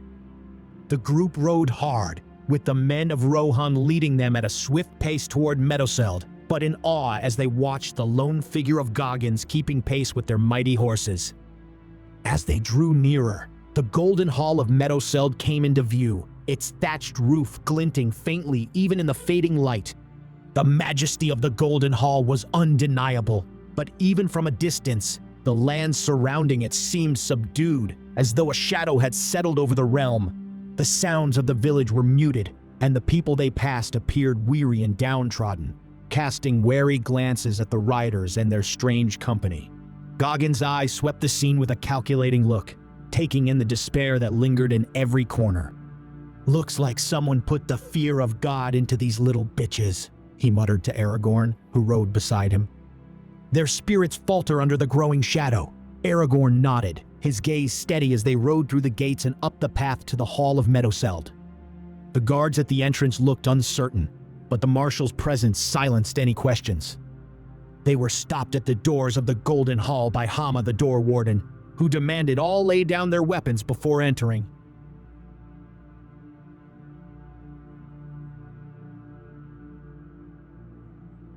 There and back again. A Goggins Tale Part 8. The Golden Hall. As the Fellowship approached the grand doors of the Golden Hall, they were met by Hama, the door warden, who held up his hand. No man enters the hall armed, he declared. His eyes moved from Aragorn's sword to Gimli's axe and lingered with open suspicion on Goggins' pistol and blade. The king's law demands all weapons be left at the entrance. Goggins, unfazed, crossed his arms. These, he said, nodding toward his own gear. These ain't weapons, man. They're tools. He flashed a grin, looking directly at Hama. You ever try building a shed without tools? Hama, looking uncertain, glanced at the marshal, who nodded calmly. They are not weapons, Aragorn said diplomatically, and though they may seem strange, they are no threat to Rohan. Let them pass, commanded the marshal. Very well, nodded Hama, moving aside. After a moment's hesitation, Hama relented, allowing Goggins to keep his gear while collecting Aragorn's sword and Gimli's axe. Satisfied, he led them inside. The Fellowship entered the hall, where the mood was heavy with suspicion. Eyes shifted warily toward the company as they crossed the threshold. But when the riders recognized Boromir, their demeanor shifted dramatically. Murmurs of Lord Boromir of Gondor rippled through the room, and several of the men bowed their heads in respect, their wariness giving way to admiration. Boromir stepped forward, his gaze fixed on the old man seated upon the throne at the far end of the hall. Theoden, King of Rohan, appeared more withered than Boromir had imagined, his once powerful frame slumped and hollowed by age and sorrow. Beside him sat a man with sallow skin and a gleam of malice in his eye, Grima Wormtongue. He rose as the company approached, his thin lips curling in a smug smile as he surveyed them. Visitors from Gondor and beyond, Wormtongue said, his voice slick with false courtesy. You have traveled far to disturb the peace of Meadowseld. I hope it was worth the effort. Boromir narrowed his eyes but forced a measured tone. We come in friendship and with urgent matters to discuss with the king. Wormtongue sneered, glancing at the king as if weighing his ability to respond. The old man looked only half awake, his eyes glazed. The king is weary, Wormtongue replied. Surely any news can wait. It is not the time for such talk. Goggins leaned forward, suspicion on his face. You must be that slimy fuck Wormtongue. Wormtongue's eyes flickered to Goggins, his expression briefly faltering. But he regained his composure, his voice dripping with disdain. Our halls are dark enough without your presence. Seldom does one so dark bring aught but evil tidings. Why come you here, servant of darkness? Hissed Wormtongue in a voice so venomous the hobbits took a step back. A collective shudder ran through the Fellowship in anticipation of their companion's reaction. They all knew by now how swift and brutal Goggins could be when dealing with insults to his complexion and with no Gandalf to temper his response. Grima was in for the shock of his life. Who you think you talking to? Severus Snape-looking motherfucker, bellowed Goggins with such fury even the wary king looked up in fright. I will gut you like a motherfucking fish. You think I'm playing? Who are you to speak so boldly in the house of the king? Responded a shaken Grima, attempting to regain his composure and command of the situation. Someone who doesn't take kindly to fucking rats. I hear you've been sucking the king off. I merely provide comfort to my lord, who is worn after long years protecting his people. Can you not see how the king is burdened? The Fellowship gasped. So it is true. The abomination has spread, said Aragorn in a whisper that carried through the echoing hall. And why not? Spat Grima. My lord has given his all. Why should we, who serve him loyally, not see to his needs, provide service and relief where we can? Do you not see, even at this age, through my tending the Lord may still rise and stand tall when called upon? No man should be so dishonored, said Aragorn, looking away in disgust. Though he be bent over, I, Grima, at least will stand behind my lord and ensure he receives all that I, his faithful servant, can give him. Damn, you bending him over now too? This nasty shit is worse than I could have imagined, man. Wormtongue's face twisted with anger. Seize them, he cried. At this, a dozen armed men stepped forward out of the shadows. Hold, commanded Eomer, stepping forward. You hold no power here, spat Grima, you who are banished from this land. He gestured for the men to continue, but they now hesitated, reluctant to harm the Lord Boromir and disobeying a command from the former marshal. Eomer stepped forward, his face hard with anger as he confronted Grima. You twist the king's will to your own ends, Wormtongue, he accused, voice carrying through the hall. Rohan suffers because of your poison, and its people would see you cast out. Grima sneered, though he shrank slightly under the marshal's intensity. And you, Eomer, are a traitor to this realm, stripped of your titles, a vagrant with no authority in this hall. Do you dare challenge the king's most trusted counselor? Eomer bristled, his hand inching toward his sword hilt as he stepped closer. The only thing you counsel is corruption. If it were not for the king's current state, you would have faced judgment long ago. Enough, Goggins' voice cut through. Eomer and Grima paused, their harsh glares fixed on each other. But before Grima could respond, Goggins took advantage of the silence, his patience visibly gone. In a flash, Goggins lunged forward, fists flying into Grima's thin, sallow face with a brutality that left the onlookers frozen in shock. Each strike landed with a sickening impact, and Grima crumpled, unable to muster even a weak defense. Those watching turned their eyes away, wincing as Goggins continued the merciless beatdown, his face set in fury. Sam, standing back, actually managed a relieved sigh, thinking, glad it's not me this time. When Goggins paused, his fists bloodied, Aragorn stepped in, grasping Grima by the collar. He exchanged a quick nod with Goggins, and together they dragged the cowering Wormtongue from the hall into a small chamber just off to the side. They threw him against the stone wall where he collapsed, trembling and clearly broken. Aragorn leaned close, his voice deadly quiet. You know what we seek, Grima. Tell us your master's plan. But Goggins cut in. Now, normally I'd take the easy option and just waterboard your ass, but I feel your ass deserves the full experience. Grima, bloodied and shaking, cast desperate glances between them, but Goggins loomed close, his cold stare unyielding. I fucking hate traitors, Goggins growled. Tell us about your boyfriend Saruman, or you ain't gonna see tomorrow. I don't know what you're talking about, stammered Grima, coughing up blood. Gimli, get in here, man, shouted Goggins, loud enough for the dwarf to hear through the wall. A moment later, he appeared.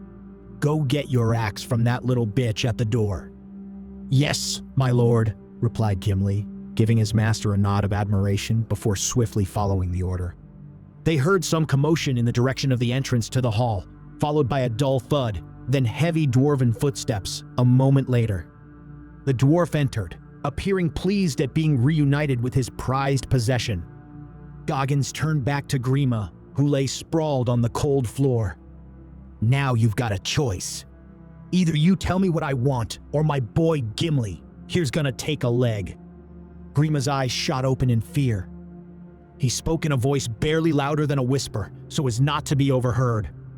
I was only following orders. The wizard put a spell on me. I see it now. He has plans for Rohan to fall to him.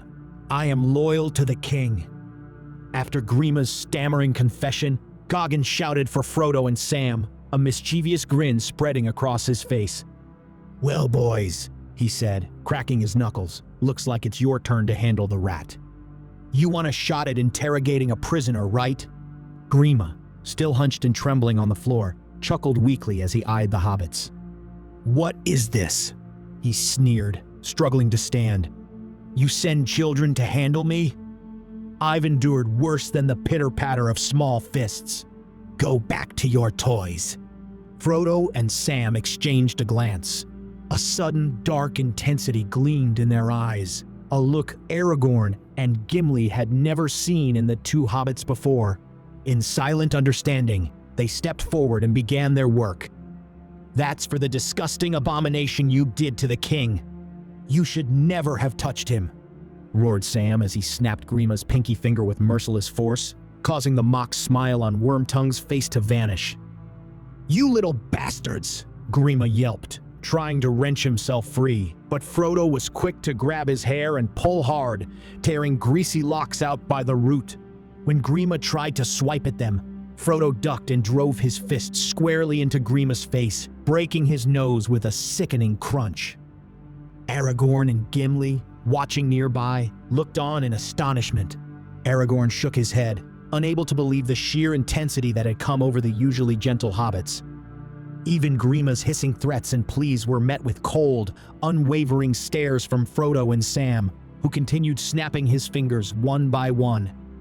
Gimli muttered, "I've seen warriors with less stomach for this kind of work." Aragorn nodded, his eyes narrowing with quiet respect. They have changed. Perhaps Goggins has given them more than just courage. The hobbits finished, leaving Grima a broken, blubbering mess on the floor. Frodo and Sam stood, chests heaving, with an intensity that slowly melted as they looked to Goggins for approval. Goggins nodded, smirking with pride at the two. "Good work, boys. Looks like you've grown more than a few inches since I met you." Grima whimpered, clutching his battered hands. He had underestimated them and paid dearly for it. Aragorn's eyes darkened. "Your treachery ends now." He turned to Goggins, satisfied with the confession and punishment. Grima whimpered as they pulled him back toward the main hall, exposed now to all as the true source of Rohan's ruin.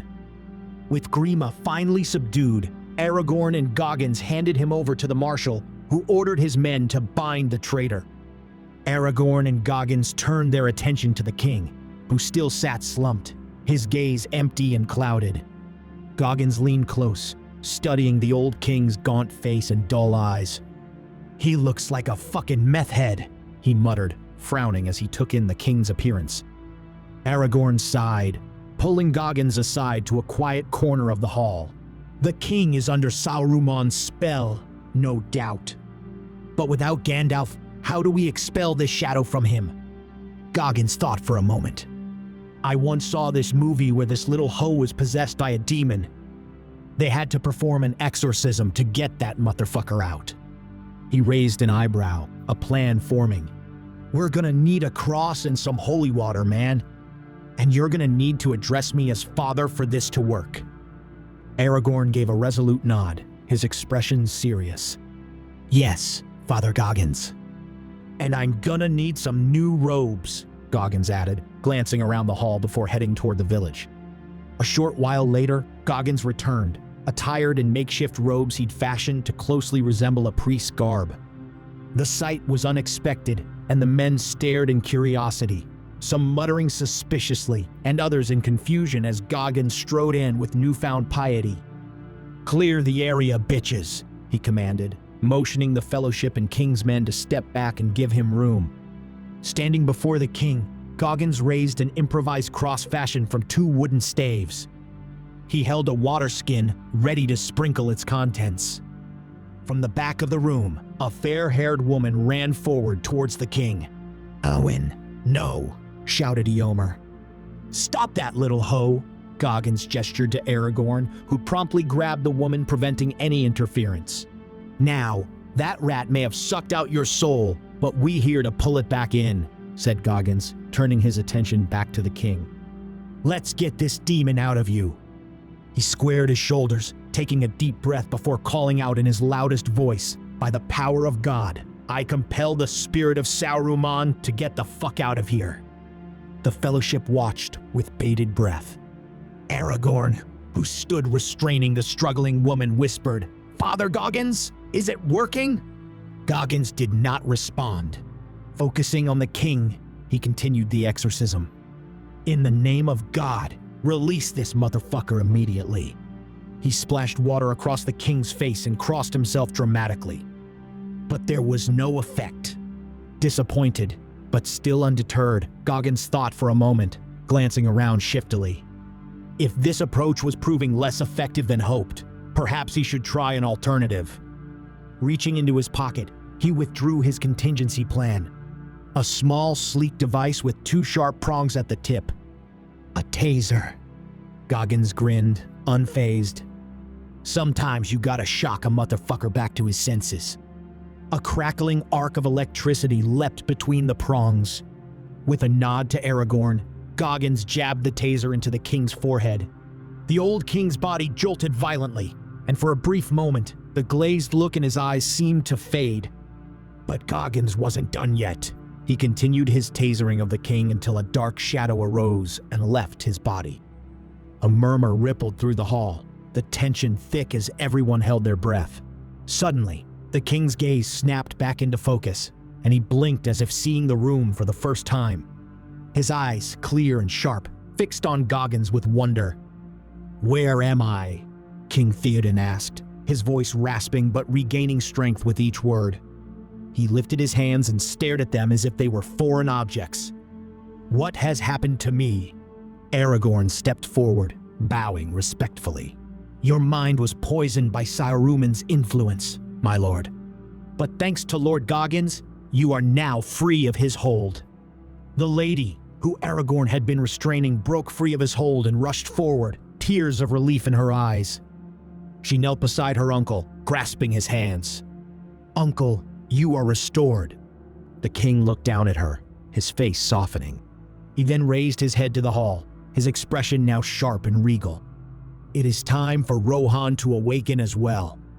As he stood, his strength returned, and he gazed at his people, the light of a true king once again in his eyes. He turned to Grima, who was still restrained, pale and trembling in horror at seeing his spell broken. "Grima," Theoden said, his voice like thunder, "you betrayed me, poisoned my mind, and cast a shadow over my people. For your crimes against Rohan, you will pay dearly." With a nod to the men, the king signaled the guards to drag Grima from the hall. As Grima wailed in protest, the people of Rohan erupted in cheers, finally freed from the darkness that had lingered far too long. Aragorn clapped Goggins on the shoulder with a wide smile. "You continue to amaze us with your skills, father." Goggins smiled back but did not immediately respond. He appeared deep in thought, eventually breaking his silence. "We should crucify that motherfucker." "What is that?" asked Aragorn. "A punishment for his sins." "I understand. I will raise this matter with the king." Aragorn gave Goggins a respectful nod and left to join the rest of the fellowship. As the fellowship moved outside, Eowyn approached, bowing slightly toward Goggins. "Thank you for restoring my uncle, Lord Goggins," she said, her voice steady, though her eyes still held a trace of hunger. "Ain't nothing. You look like you got a lot on your mind. Perhaps you want to do some confession later this evening," he replied, giving her a smirk which caused the lady to blush. "I am in need of unburdening myself," she smiled, nodding shyly.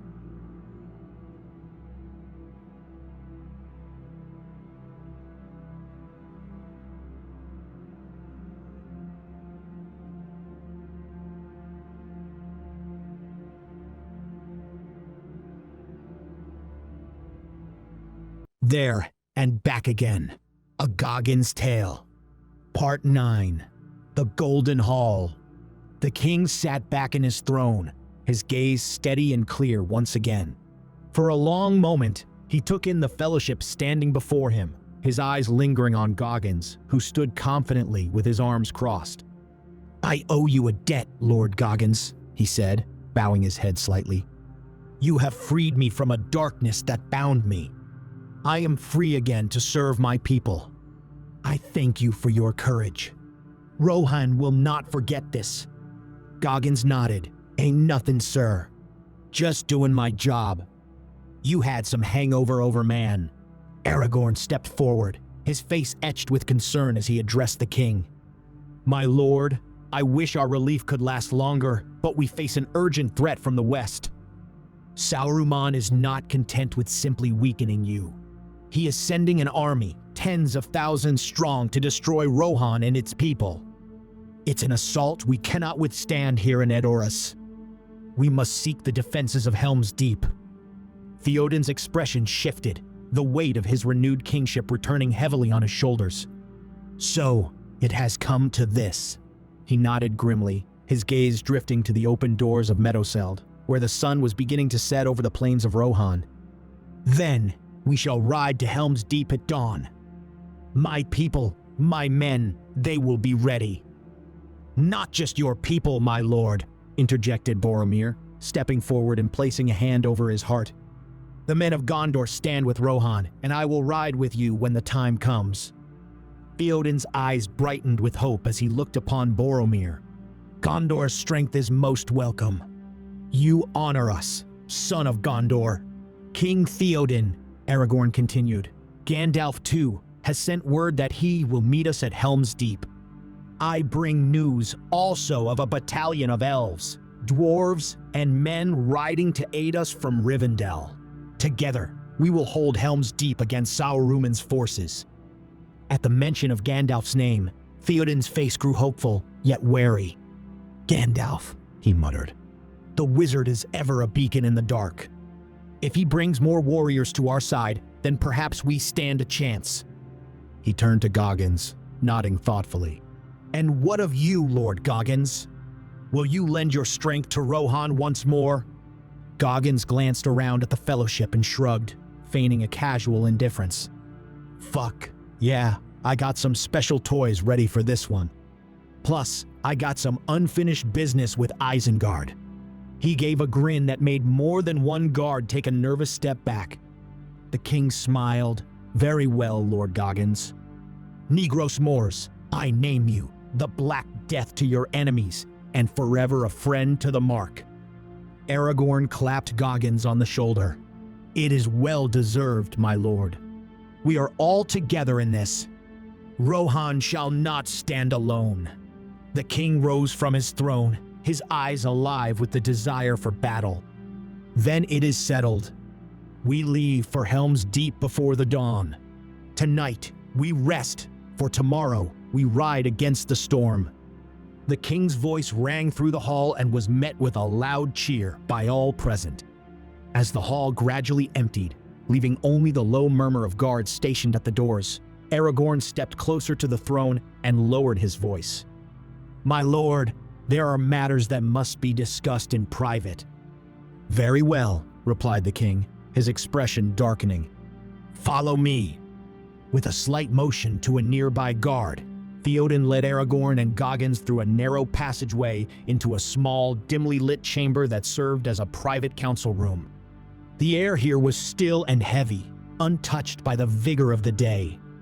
Theoden gestured for them to sit, but Goggins and Aragorn remained standing. My lord, Aragorn began gently. Grima's influence went far beyond mere words of deception. He defiled the sanctity of your mind, your body, and your throne. Theoden's brow furrowed, and he braced himself against the table as Aragorn continued. We have discovered the enemy's new weapon, the abomination. And in Rohan, our worst fears are now realized. Aragorn took a deep breath, steadying himself. Think you that your frail state was due only to old age? Nay, Theoden King, it is not so. Wormtongue has treated you as man would his woman, in your private chamber, beyond the protection of those who serve you faithfully, and would have lain down life to protect their king from defilement. Aragorn paused, gauging the reaction to his news. The king's hand shook as he placed it upon his brow. Go on. As men who claim the booty of war, continued Aragorn. Yeah, he got that booty all right, exploded Goggins, unable to restrain himself. That motherfucker bent you over, like Diddy. Aragorn cut him off. Clearly, his approach would be more suitable to delivering such sensitive news. No man, Never mind. If he be king, should have to endure that which you have endured, Theoden king. It is a wonder you are able again to stand. The king's face paled. He sank heavily into a chair, his hands clutching his head as Aragorn described how Grima had desecrated his body. I trusted him, Theoden murmured, his voice hollow. Trusted him as a servant and friend. How could he do this to his king, to the kingdom he swore to serve? There must be justice, my lord, continued Aragorn, his eyes cold. For crimes so vile, for such betrayal, there can be no leniency. Crucifixion would restore the scales of honor to Rohan and show all who look upon him that treachery will not be tolerated. At this, the Odin's sorrow turned to rage. He stood abruptly, his face reddening with a fury long suppressed. His voice rose with an authority that echoed through the chamber. Bring Grima to me, he bellowed. Let him answer for his crimes. The guards outside the chamber hurried, their footsteps fading into the silence as the king's fists clenched, shaking with grief and anger. His voice grew softer, his words tinged with heartbreak. Did I not serve you as one of my people, Grima? Did I not grant you trust and kindness? How did it come to this, that a servant would betray his master so utterly? Moments later, Grima was dragged into the room, his eyes darting nervously, attempting to avoid his king's gaze. Theoden's voice was as steady as it was cold. Grima, son of Galmod, for your crimes against your king and the people of Rohan, you are hereby sentenced to death by crucifixion. May it be known to all what befalls those who betray their kin. Grima's face drained of color as Theoden's words struck. He stammered, My lord, it was not me. It was Saruman. Enough! Theoden's voice cut through Grima's pleas, final and unyielding. How do I now go to the halls of my fathers, and in their mighty company not be ashamed, as man who was defiled by another man? As Grima was dragged away to face his sentence, Theoden lowered his head, weeping as the weight of betrayal settled heavily on him.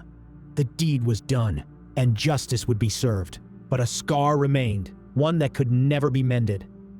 Speak of this to no one, he muttered to Goggins and Aragorn, who both nodded. In the hushed darkness following Grima's sentencing, the people of Ed Auras were gathered before the Golden Hall. By the king's command, the sentence was carried out swiftly, and by the dawn, word had spread through Rohan of Grima's fate. His broken form, displayed as a warning, marked the close of a dark chapter for the kingdom, but justice, harsh as it was, brought a fragile sense of peace to the king and his people. As the day wore on, preparations were made to accommodate the fellowship. Warriors gathered their arms, children helped stack supplies, and the townsfolk worked tirelessly to make ready for the journey to Helms Deep. The fellowship was shown to guest quarters, simple but comfortable rooms within the high walls of Meadowsell. Late into the night, after the bustle had died down and the quiet settled over the town, Goggins, alone in his quarters, heard a soft knock at the door. Opening it, he found the Lady Eowyn, wrapped in a dark cloak, her expression intent yet hesitant. "What's up, ma'am?" he greeted, unsure of her purpose at such a late hour.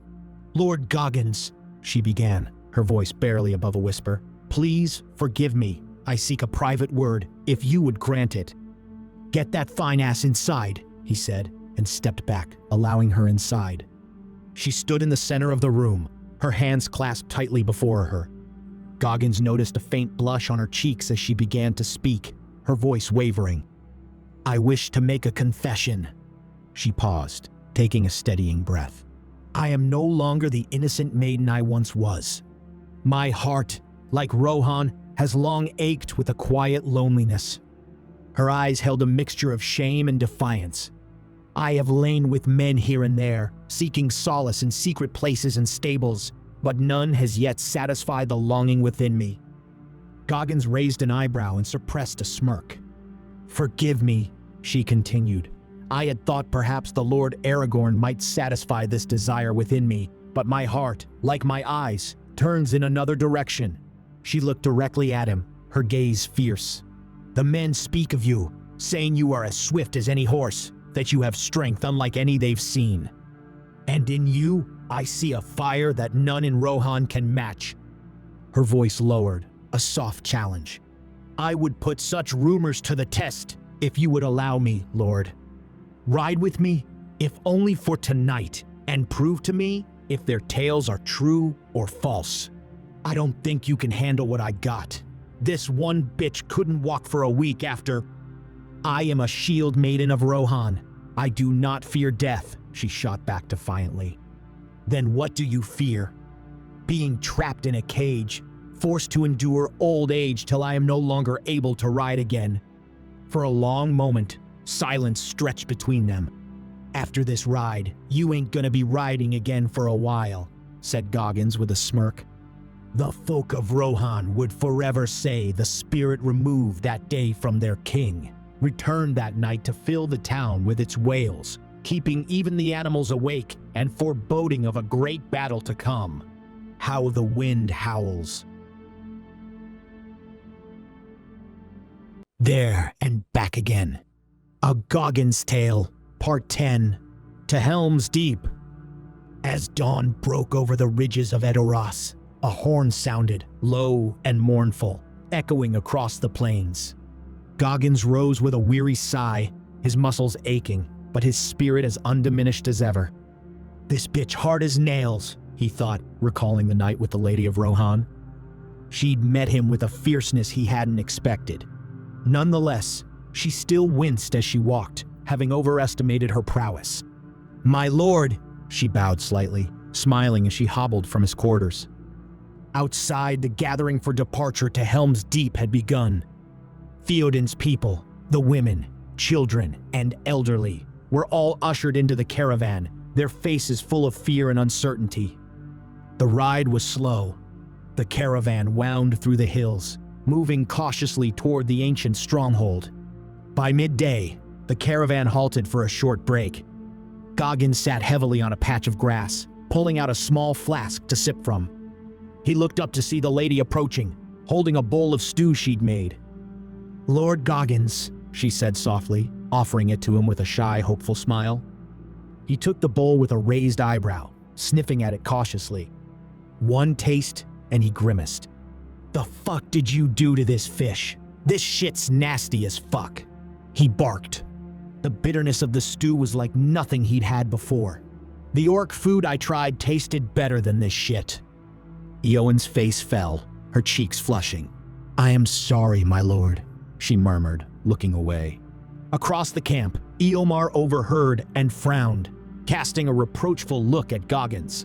Before he could say anything, Aragorn stepped in, placing a steadying hand on his shoulder.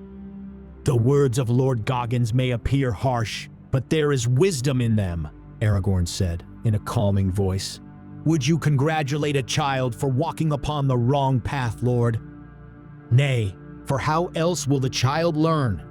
Omer clenched his jaw but nodded reluctantly. Aragorn turned in Goggins' direction and gave a small smile. "He merely gives much-needed instruction. Much I have learned from the Lord Goggins since our chance meeting at the inn at Bree. Already he has saved the members of my company from calamity many times. Though we may not understand his methods, be assured, the shadow may already have overcome us if it were not for him. You are fortunate, Lord, that you did not anger him, for then, surely, the doom would be upon you." As the caravan resumed its journey toward Helm's Deep, Aragorn rode beside Goggins, casting a glance at Eomer, who trailed close behind, listening curiously. Aragorn spoke gravely. "Our enemies are vast and merciless, my Lord Goggins. There are 2 towers casting their shadows upon Middle-earth. One in Isengard, the other in Mordor. Each is commanded by a dark force whose power grows beyond reckoning. Together, they—" "Hold up," interrupted Goggins, his eyes narrowing. "We talking about the 2 towers here?" "Ain't no fucking way. I remember when they came down." "You have foreseen the fall of the 2 towers?" gasped Aragorn, bringing his horse to a stop. "Yeah, man, was fucked up what happened. I was there. When the towers fell, The world changed. Al-Qaeda weren't fucking around. Then we had the War on Terror. Shit got real nasty. Then there is a way?" asked Aragorn eagerly. "We must join these valiant soldiers of Al-Qaeda." "What the fuck?" replied Goggins, thoroughly taken aback. "You want to join the jihadis now? If it means destroying the towers and freeing Middle-earth, then I would join with this Al-Qaeda," responded Aragorn solemnly, bowing his head. "You got some issues, brother," responded Goggins. "I remember it like it was yesterday. September the 11th. The world changed that day. But it is only March, and the enemy's strength yet grows," said Aragorn anxiously. Goggins did not respond immediately. He scrutinized the ranger closely for a minute and opted to take the conversation in another direction. "Back home, we had our own motherfucking worm tongues, pissing in our faces and calling it rain. Evil motherfuckers like Sheeny Bush Obama and that bitch Hillary who destroyed the Middle East." "The Middle East?" asked Aragorn. "It's like your Middle-earth, I suppose, man. It's hot as a motherfucker out there, and they got oil." Aragorn tilted his head, attempting to follow. "And how do you defeat them?" "We didn't. They're still going with their bullshit. Chilling on Epstein's island with the kids." "Lord Goggins," interrupted the king, who had been following the conversation for a while now. "What is this island of which you speak?" "Fuck," thought Goggins, wondering if it was a good idea to enlighten those around him to the nefarious activities of the leaders back at home. He took a long pull from his flask, buying time to think of an appropriate response. "Well, we got this bitch called Hillary back in my world, and she's married to a guy who likes them young." He paused and reconsidered his approach. "The island is like Mordor, but worse, much worse. Everyone who goes there ends up like that faggot Wormtongue. An island of dread," nodded the king grimly. "Actually, they called it Pleasure Island," corrected Goggins quietly before he could stop himself. The king's face contorted in confusion for a moment as he attempted to make sense of the name. "A name worthy of the malice and jest of Mordor, smiling their wicked smiles in the face of our suffering," he said. Aragorn frowned. "These worm-tongues yet hold power in your lands? How do your people endure such treachery?" Goggins scoffed. "They trying to make America gay. Who's gonna fight when all the men are pussies?" The king shook his head solemnly. "Strange are the troubles of your world, Lord Goggins, but they are not so different from ours. I would that your people find peace upon a day." The caravan had been moving steadily toward Helms Deep when a horn blast rang out from behind them, cutting through the chatter and sending a ripple of fear through the ranks. The king's face grew grim as he lifted his hand, signaling a halt. Goggins instantly snapped to attention, scanning the distant ridges. "Let's go, motherfuckers," he bellowed, his voice rolling across the startled caravan. He shot a look at the fellowship, who fell into place like a well-oiled machine. The king rallied his own soldiers. "To arms. Warriors with me, all others, follow Eowyn to Helms Deep with haste." The caravan split, warriors forming up under his command as he readied them to defend their kin. As the king's men scrambled into formation, they couldn't help but notice how swiftly the fellowship moved into position, weapons in hand. Goggins, Gimli, Legolas, Aragorn, Boromir, and the hobbits took the lead, dropping low at the crest of the hill. Goggins signaled his fellows, his voice a low command. "We take them out here, men. Don't let them near the caravan." The wargs thundered closer, nearly 200 orc-ridden beasts with axes raised and eyes wild. Goggins held his rifle steady. "Fire!"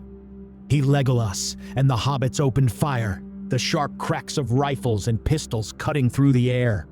Orc after orc fell, and their riders were thrown from their mounts as the bullets struck with deadly precision. Theoden and his soldiers watched, spellbound, as the fellowship laid waste to the vanguard with an efficiency they had never seen before. Legolas, with deadly grace, fired shot after shot, each one finding its mark.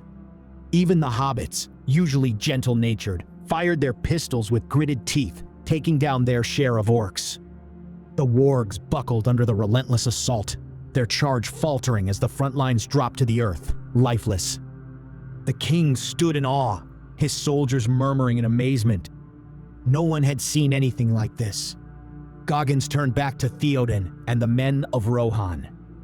"All right, bitches. Time to finish the job," he called, giving a gesture in the direction of the remaining enemies. "Charge these motherfuckers." The king's face broke into a fierce smile as he raised his sword. "Riders of Rohan, to victory!" With a mighty roar, Theoden and his men charged down the hill, followed closely by Goggins, Aragorn, and Boromir. Together, they thundered toward the remnants of the enemy. As the roar of the charge filled the air, Goggins surged forward alongside Theoden's men, combat knife in hand, his boots pounding against the rocky terrain as they stormed down the hill. Steel clashed and war cries echoed as the riders of Rohan collided with the scattered orcs, the power of their attack breaking the diminished enemy ranks. But in the frenzy of battle, one of the wargs, lying still on the ground and assumed dead, lifted its head. It lunged, its powerful jaws snapping as it collided into Goggins. He stumbled, and in a sudden twisting motion, the creature rammed him with all its weight. Before Goggins could steady himself, he was pushed back, tumbling over the edge of the cliff into the misty chasm below. As he vanished, a faint motherfucker echoed up from the chasm.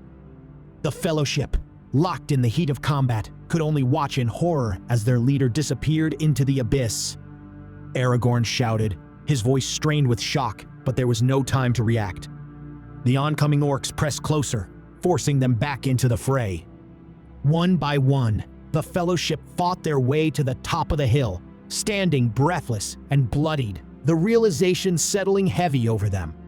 After the last orc had fallen, Aragorn, Gimli, Legolas, Boromir, and the hobbits exchanged grim glances, each of them weighed down by the same terrible thought. Goggins, the man who had led them through fire and fury, was gone. With heavy hearts, they made their way back to Theoden, who awaited them with anxious eyes. When he saw the sorrow etched into their faces, he knew something had gone terribly wrong. "Where is Lord Goggins?" Theoden asked quietly. Aragorn bowed his head. He fell, my lord, driven over the cliff in battle." Theoden's shoulders sank as the news settled over him. He lowered his gaze, and the men around him whispered to one another, expressions of shock and grief spreading through the ranks.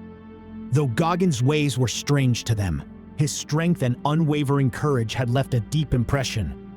And for a moment, the hope he had brought them felt fragile, slipping away. "I perceive the weight of your loss," he said, placing a hand upon Aragorn's shoulder. "But now is not the time to mourn, though he was a great man.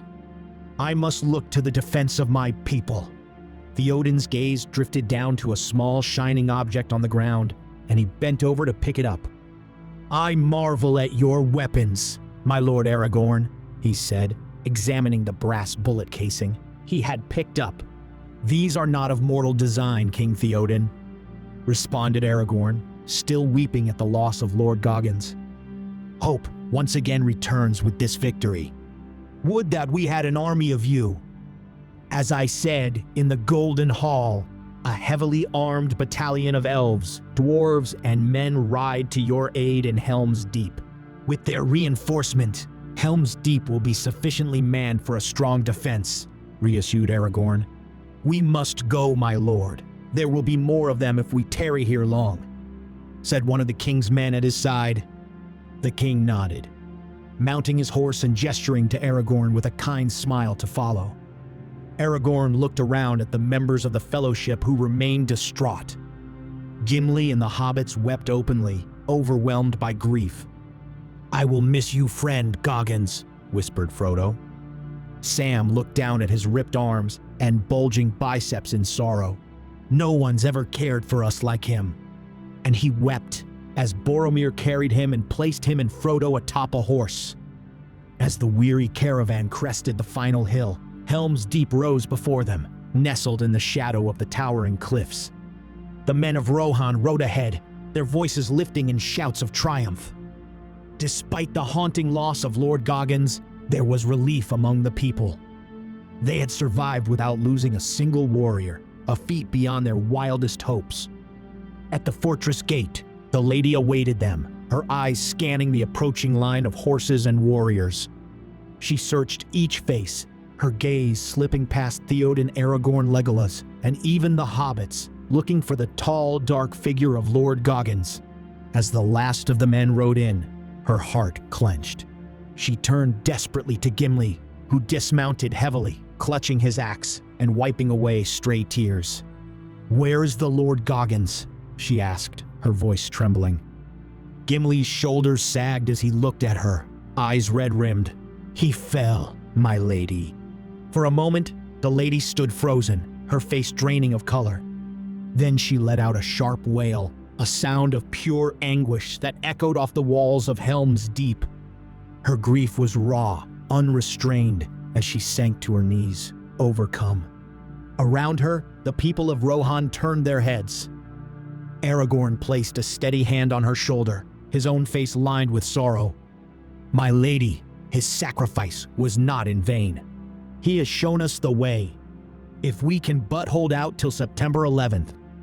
I will never ride again," she whispered, her voice choked. "He gave his all so that we might stand here today," said Aragorn softly. "We must honor him by standing strong, as he would have wanted." The men of Rohan, too, bowed their heads, murmuring in respect. Theoden raised his hand, gathering their attention. "Lord Goggins was a stranger to our lands, but he defended us with his very life. He has earned a place in the songs of Rohan to be sung for generations. May his name be remembered as a legend of our people, Negroes Moors, the Black Death."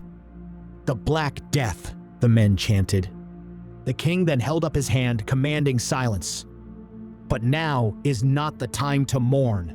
The enemy bears down upon us. We must prepare the defense of Helms Deep." At that moment, a horn sounded from outside the walls. "That is no orc horn," said Legolas. As the horn echoed off the stone walls of Helms Deep, a hush fell over the fortress. The Fellowship, the king, and his people rushed to the battlements, their eyes straining into the dim light. Slowly, over the crest of the ridge, a formidable sight emerged, and a ripple of awe passed through those assembled. Before them, in gleaming rows, marched a battalion of 2,000 elves, dwarves, and men, all clad in armor that sparkled with an otherworldly sheen. The armor was unlike any they had seen in Middle-earth. Each plate and helm, each sword and shield bore the mark of meticulous craftsmanship, molded to a design conceived by Lord Goggins himself.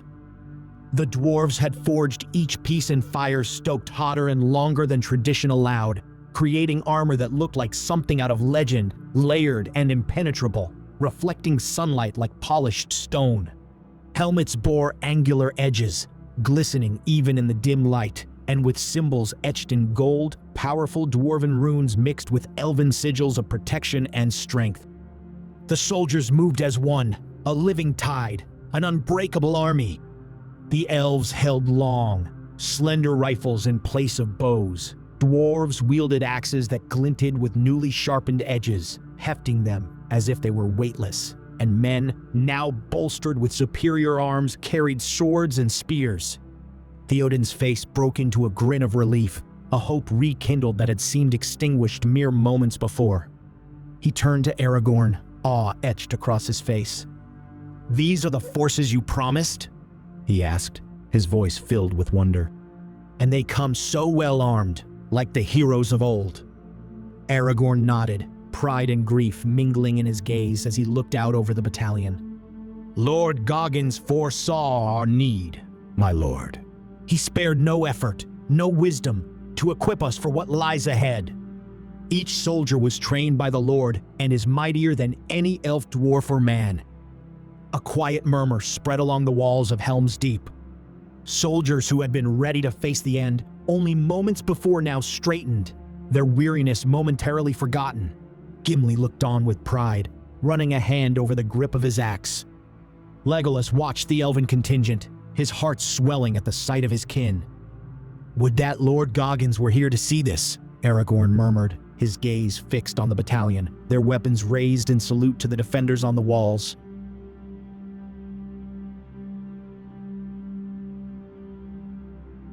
There and back again. A Goggins Tale.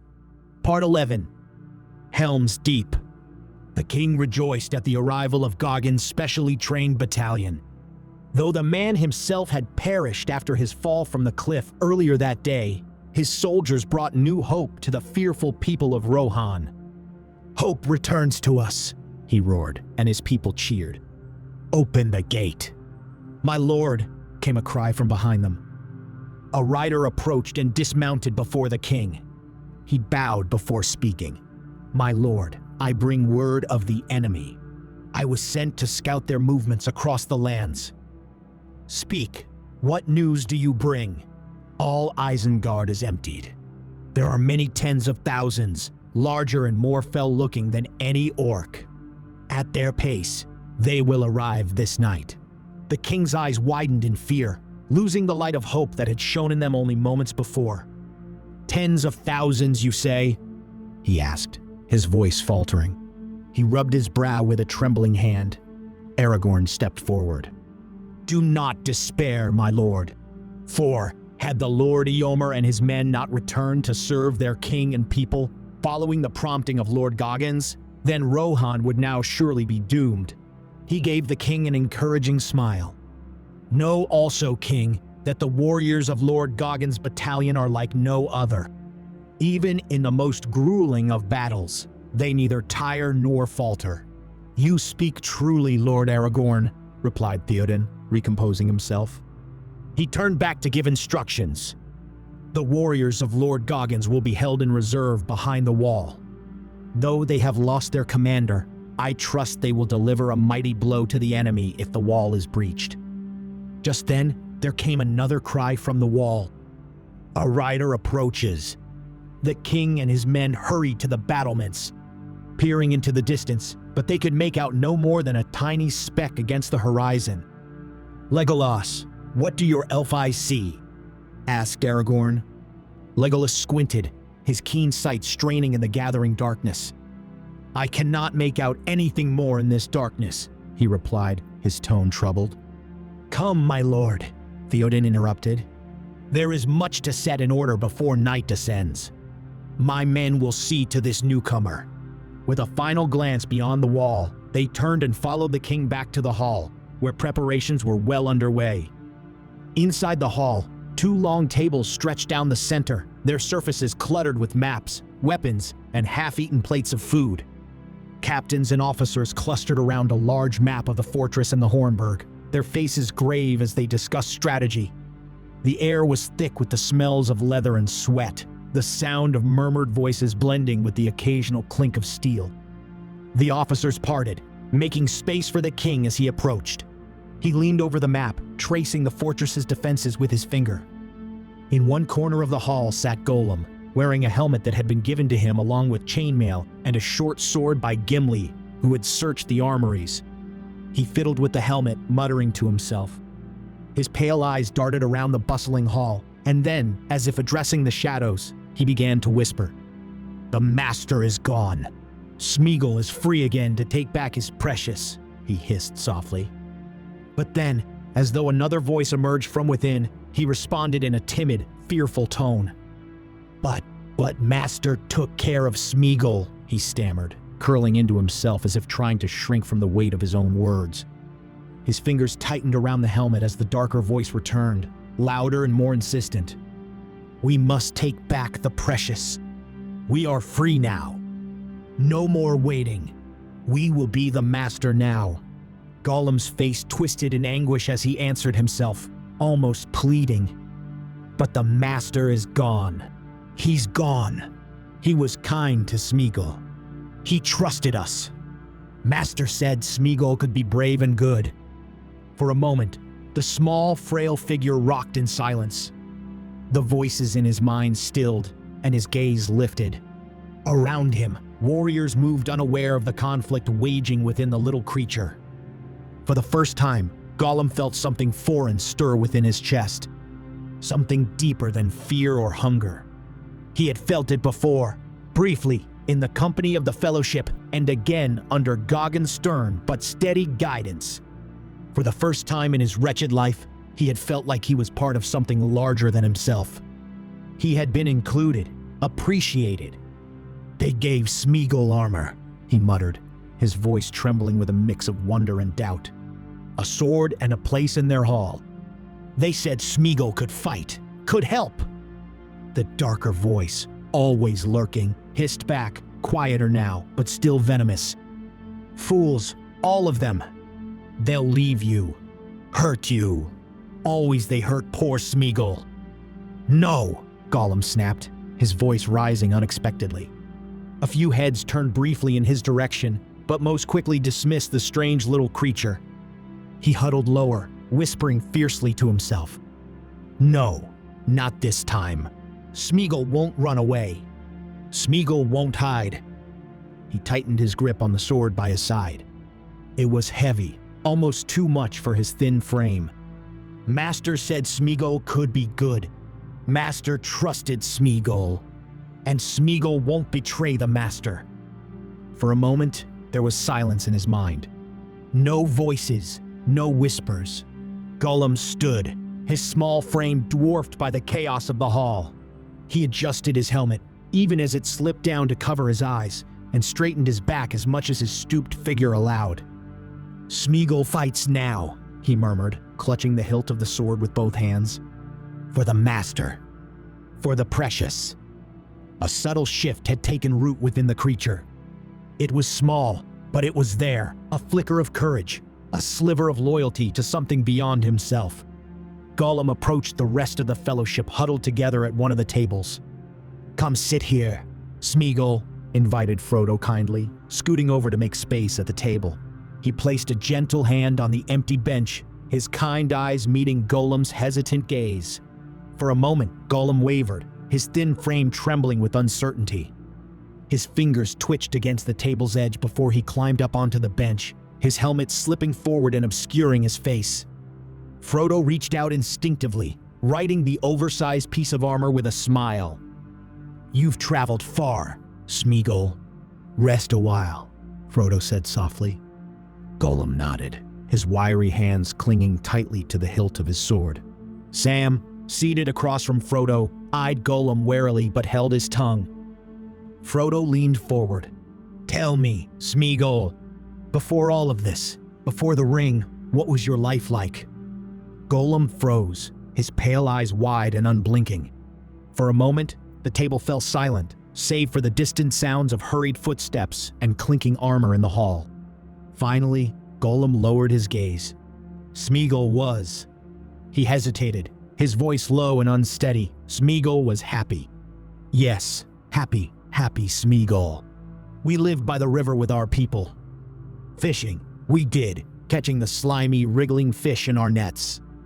Oh, how they sparkled in the water, precious little fishies.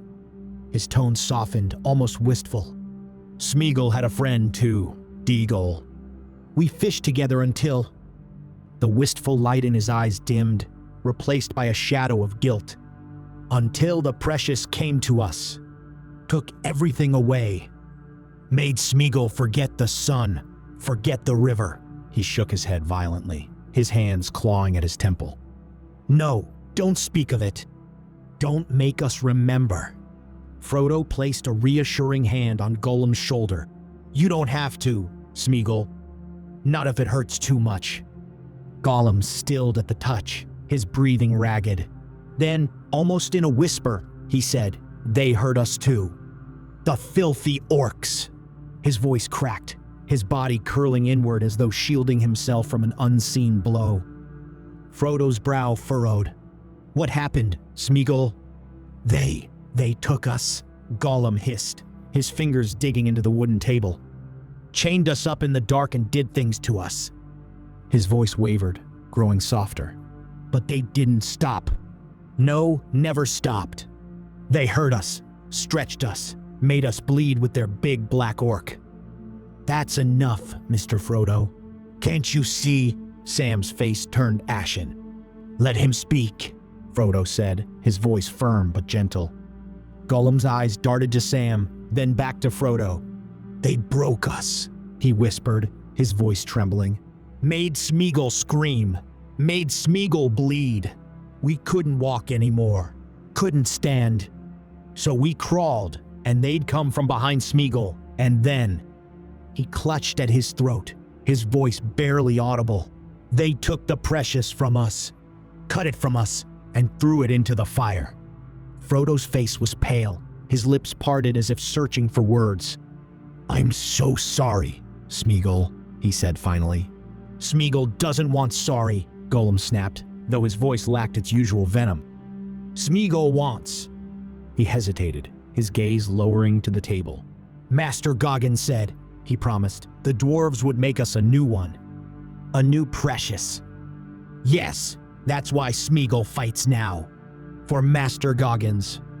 For the one who didn't hurt us. Frodo exchanged a glance with Sam, whose eyes were narrowed with distrust but still tinged with reluctant pity. Beside them, the lady sat silently, her hands folded tightly in her lap. Her face was pale, her eyes red and swollen from tears. She turned her gaze away when Frodo looked at her, her composure slipping as she rose abruptly from the table. My lady, Aragorn called, stepping toward her. Please, I would break words. But she shook her head, her voice breaking as she said, Forgive me. I cannot bear it. Her skirt brushed the stone floor as she hurried from the hall, her sobs faintly audible as they echoed down the corridor. Aragorn stood still for a moment, his shoulders heavy with the weight of loss. I understand, he murmured softly, more to himself than anyone else. The loss of a mighty man like Goggins is not easily borne. Frodo watched her go, his heart heavy. Turning back to Gollum, he placed a hand on the small creature's arm. You're not alone anymore, Smeagol, he said quietly. We'll stand together in this fight. For the Lord Goggins, and for the hope he gave us all.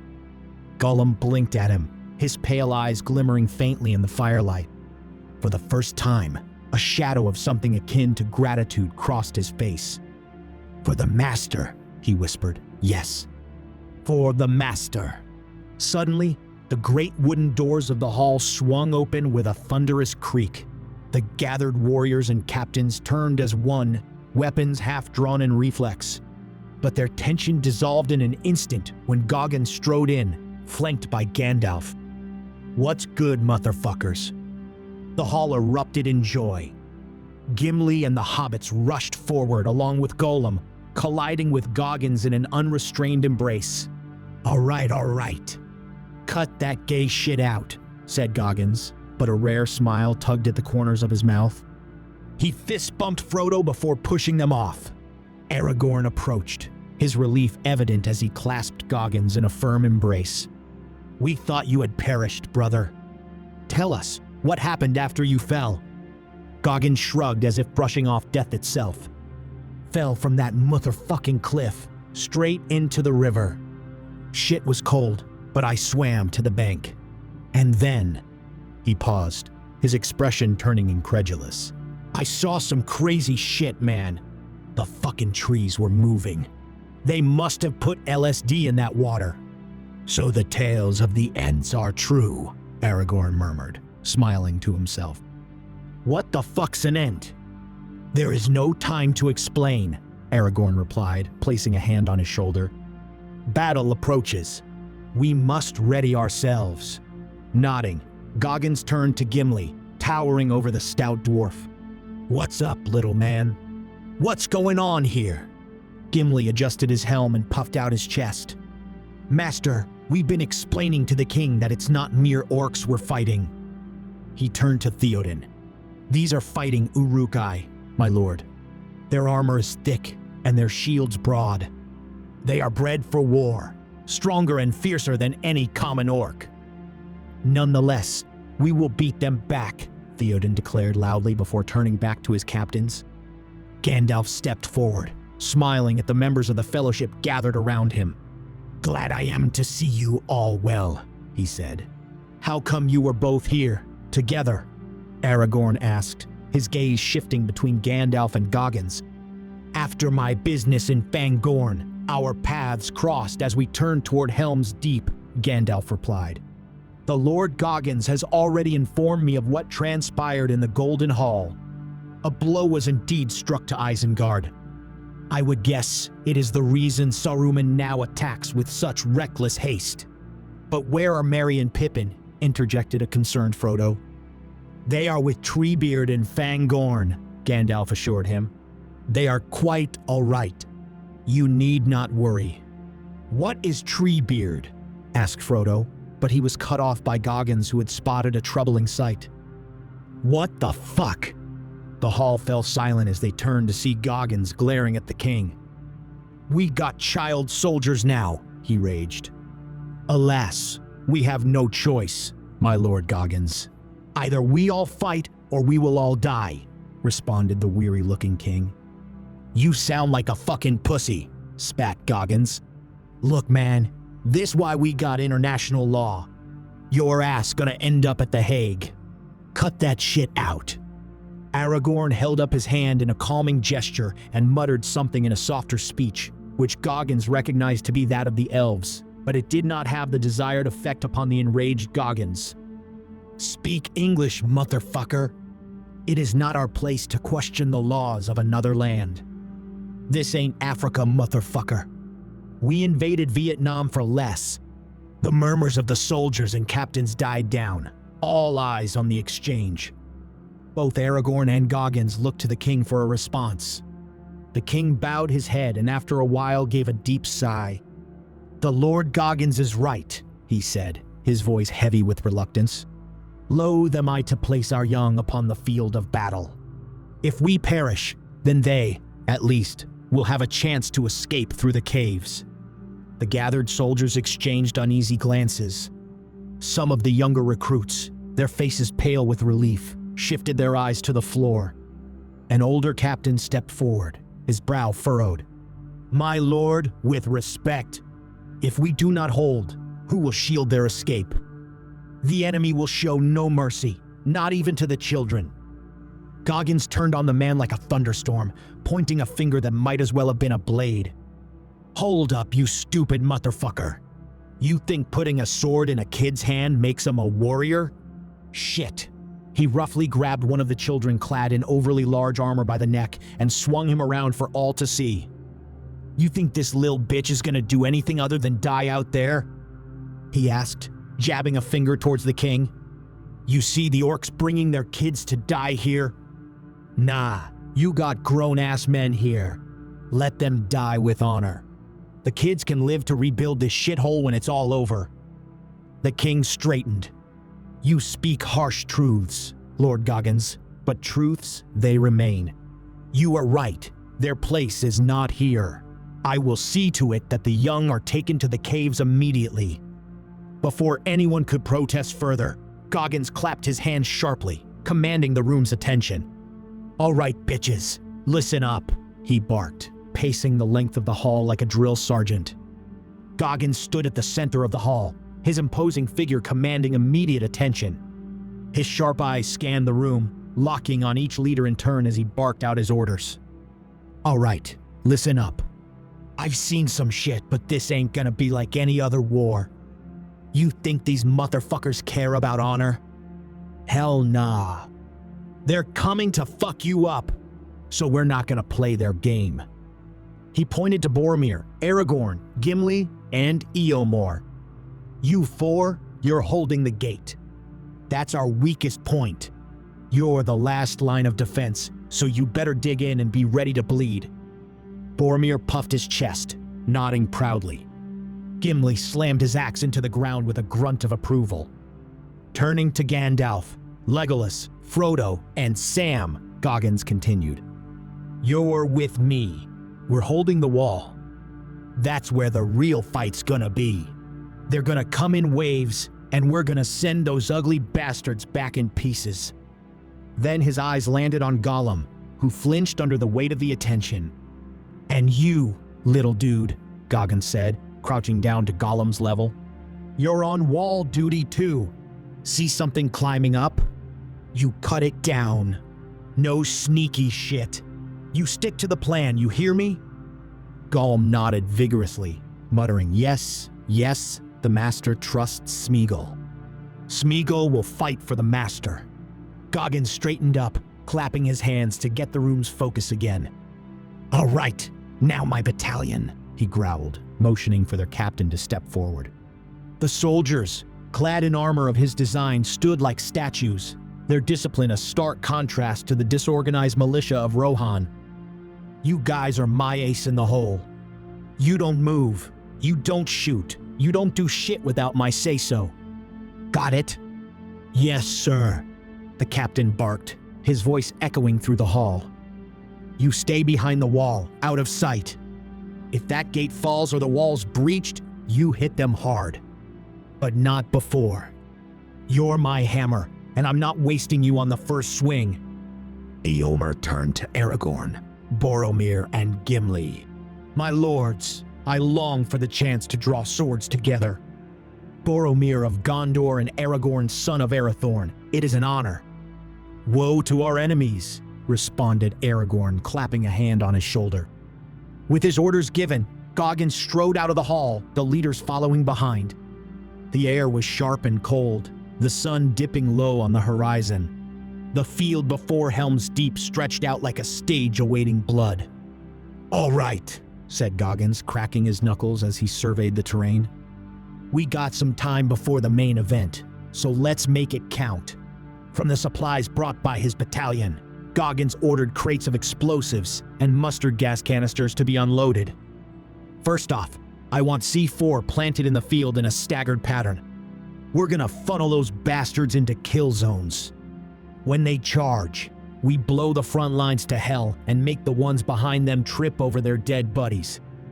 The men of Rohan, unused to such devices, hesitated. "What you waiting for?" Goggins snapped. "A motherfucking invitation? Move, niggers!" Next, he pointed to the barricades. His men were unloading crude but sturdy wooden constructs reinforced with spikes. "We're setting these up at intervals along the field. If they think they can swarm us, these will slow them down. Thin the herd." Turning to Gandalf, Goggins gestured toward the ramparts. "Old man, you got any more Harry Potter shit? Anything that'll help with crowd control?" Gandalf smiled, his eyes twinkling. "I see your fireworks are superior to mine. No matter. I have some more surprises in store, David." "Good. Keep 'em guessing." "If you could but give me more of what you did on the banks of the Great River," Gandalf asked, his expression a mix of hunger and shame as he scratched at his forearm. "Fucking junkie," muttered Goggins in disgust before turning away. Finally, he addressed the mustard gas canisters. "These are our last resort. If it looks like we're gonna get overrun, we set these off and fall back. It ain't pretty, but watching those fucks suffer is gonna be beautiful." Aragorn frowned, stepping forward. "You'd unleash poison upon the battlefield? What of the land? What of the innocents caught in its wake?" Goggins met his gaze, unflinching. "You think the Uruk-hai give a fuck about the land? Or your innocence? This is war, brother. This shit ugly as hell. You want to die with honor? Fine. But I'm here to make sure we win. And that means we gotta do whatever it takes." Aragorn held his stare for a long moment before nodding reluctantly. "Very well, but let it be a last resort." "It will be," Goggins said, his tone final. "Now get to work." The hours passed quickly as the defenders of Helm's Deep worked tirelessly under Goggins' watchful eye. The explosives were rigged, the barricades set, and the archers positioned along the walls. As the sun finally dipped below the horizon, the first faint sounds of the enemy army reached their ears, a low, guttural rumble like distant thunder. Goggins stood atop the wall, his arms crossed as he looked out into the growing darkness. "Stay hard," he muttered to himself, his voice barely audible over the rising wind. Below him, The defenders of Helm's Deep braced themselves, their faces a mix of fear and hope. And behind the wall, Goggins' battalion waited, silent and ready, like a coiled spring. The Battle of Helm's Deep was about to begin, and under Goggins' command, it would be fought like no battle Middle-earth had ever seen.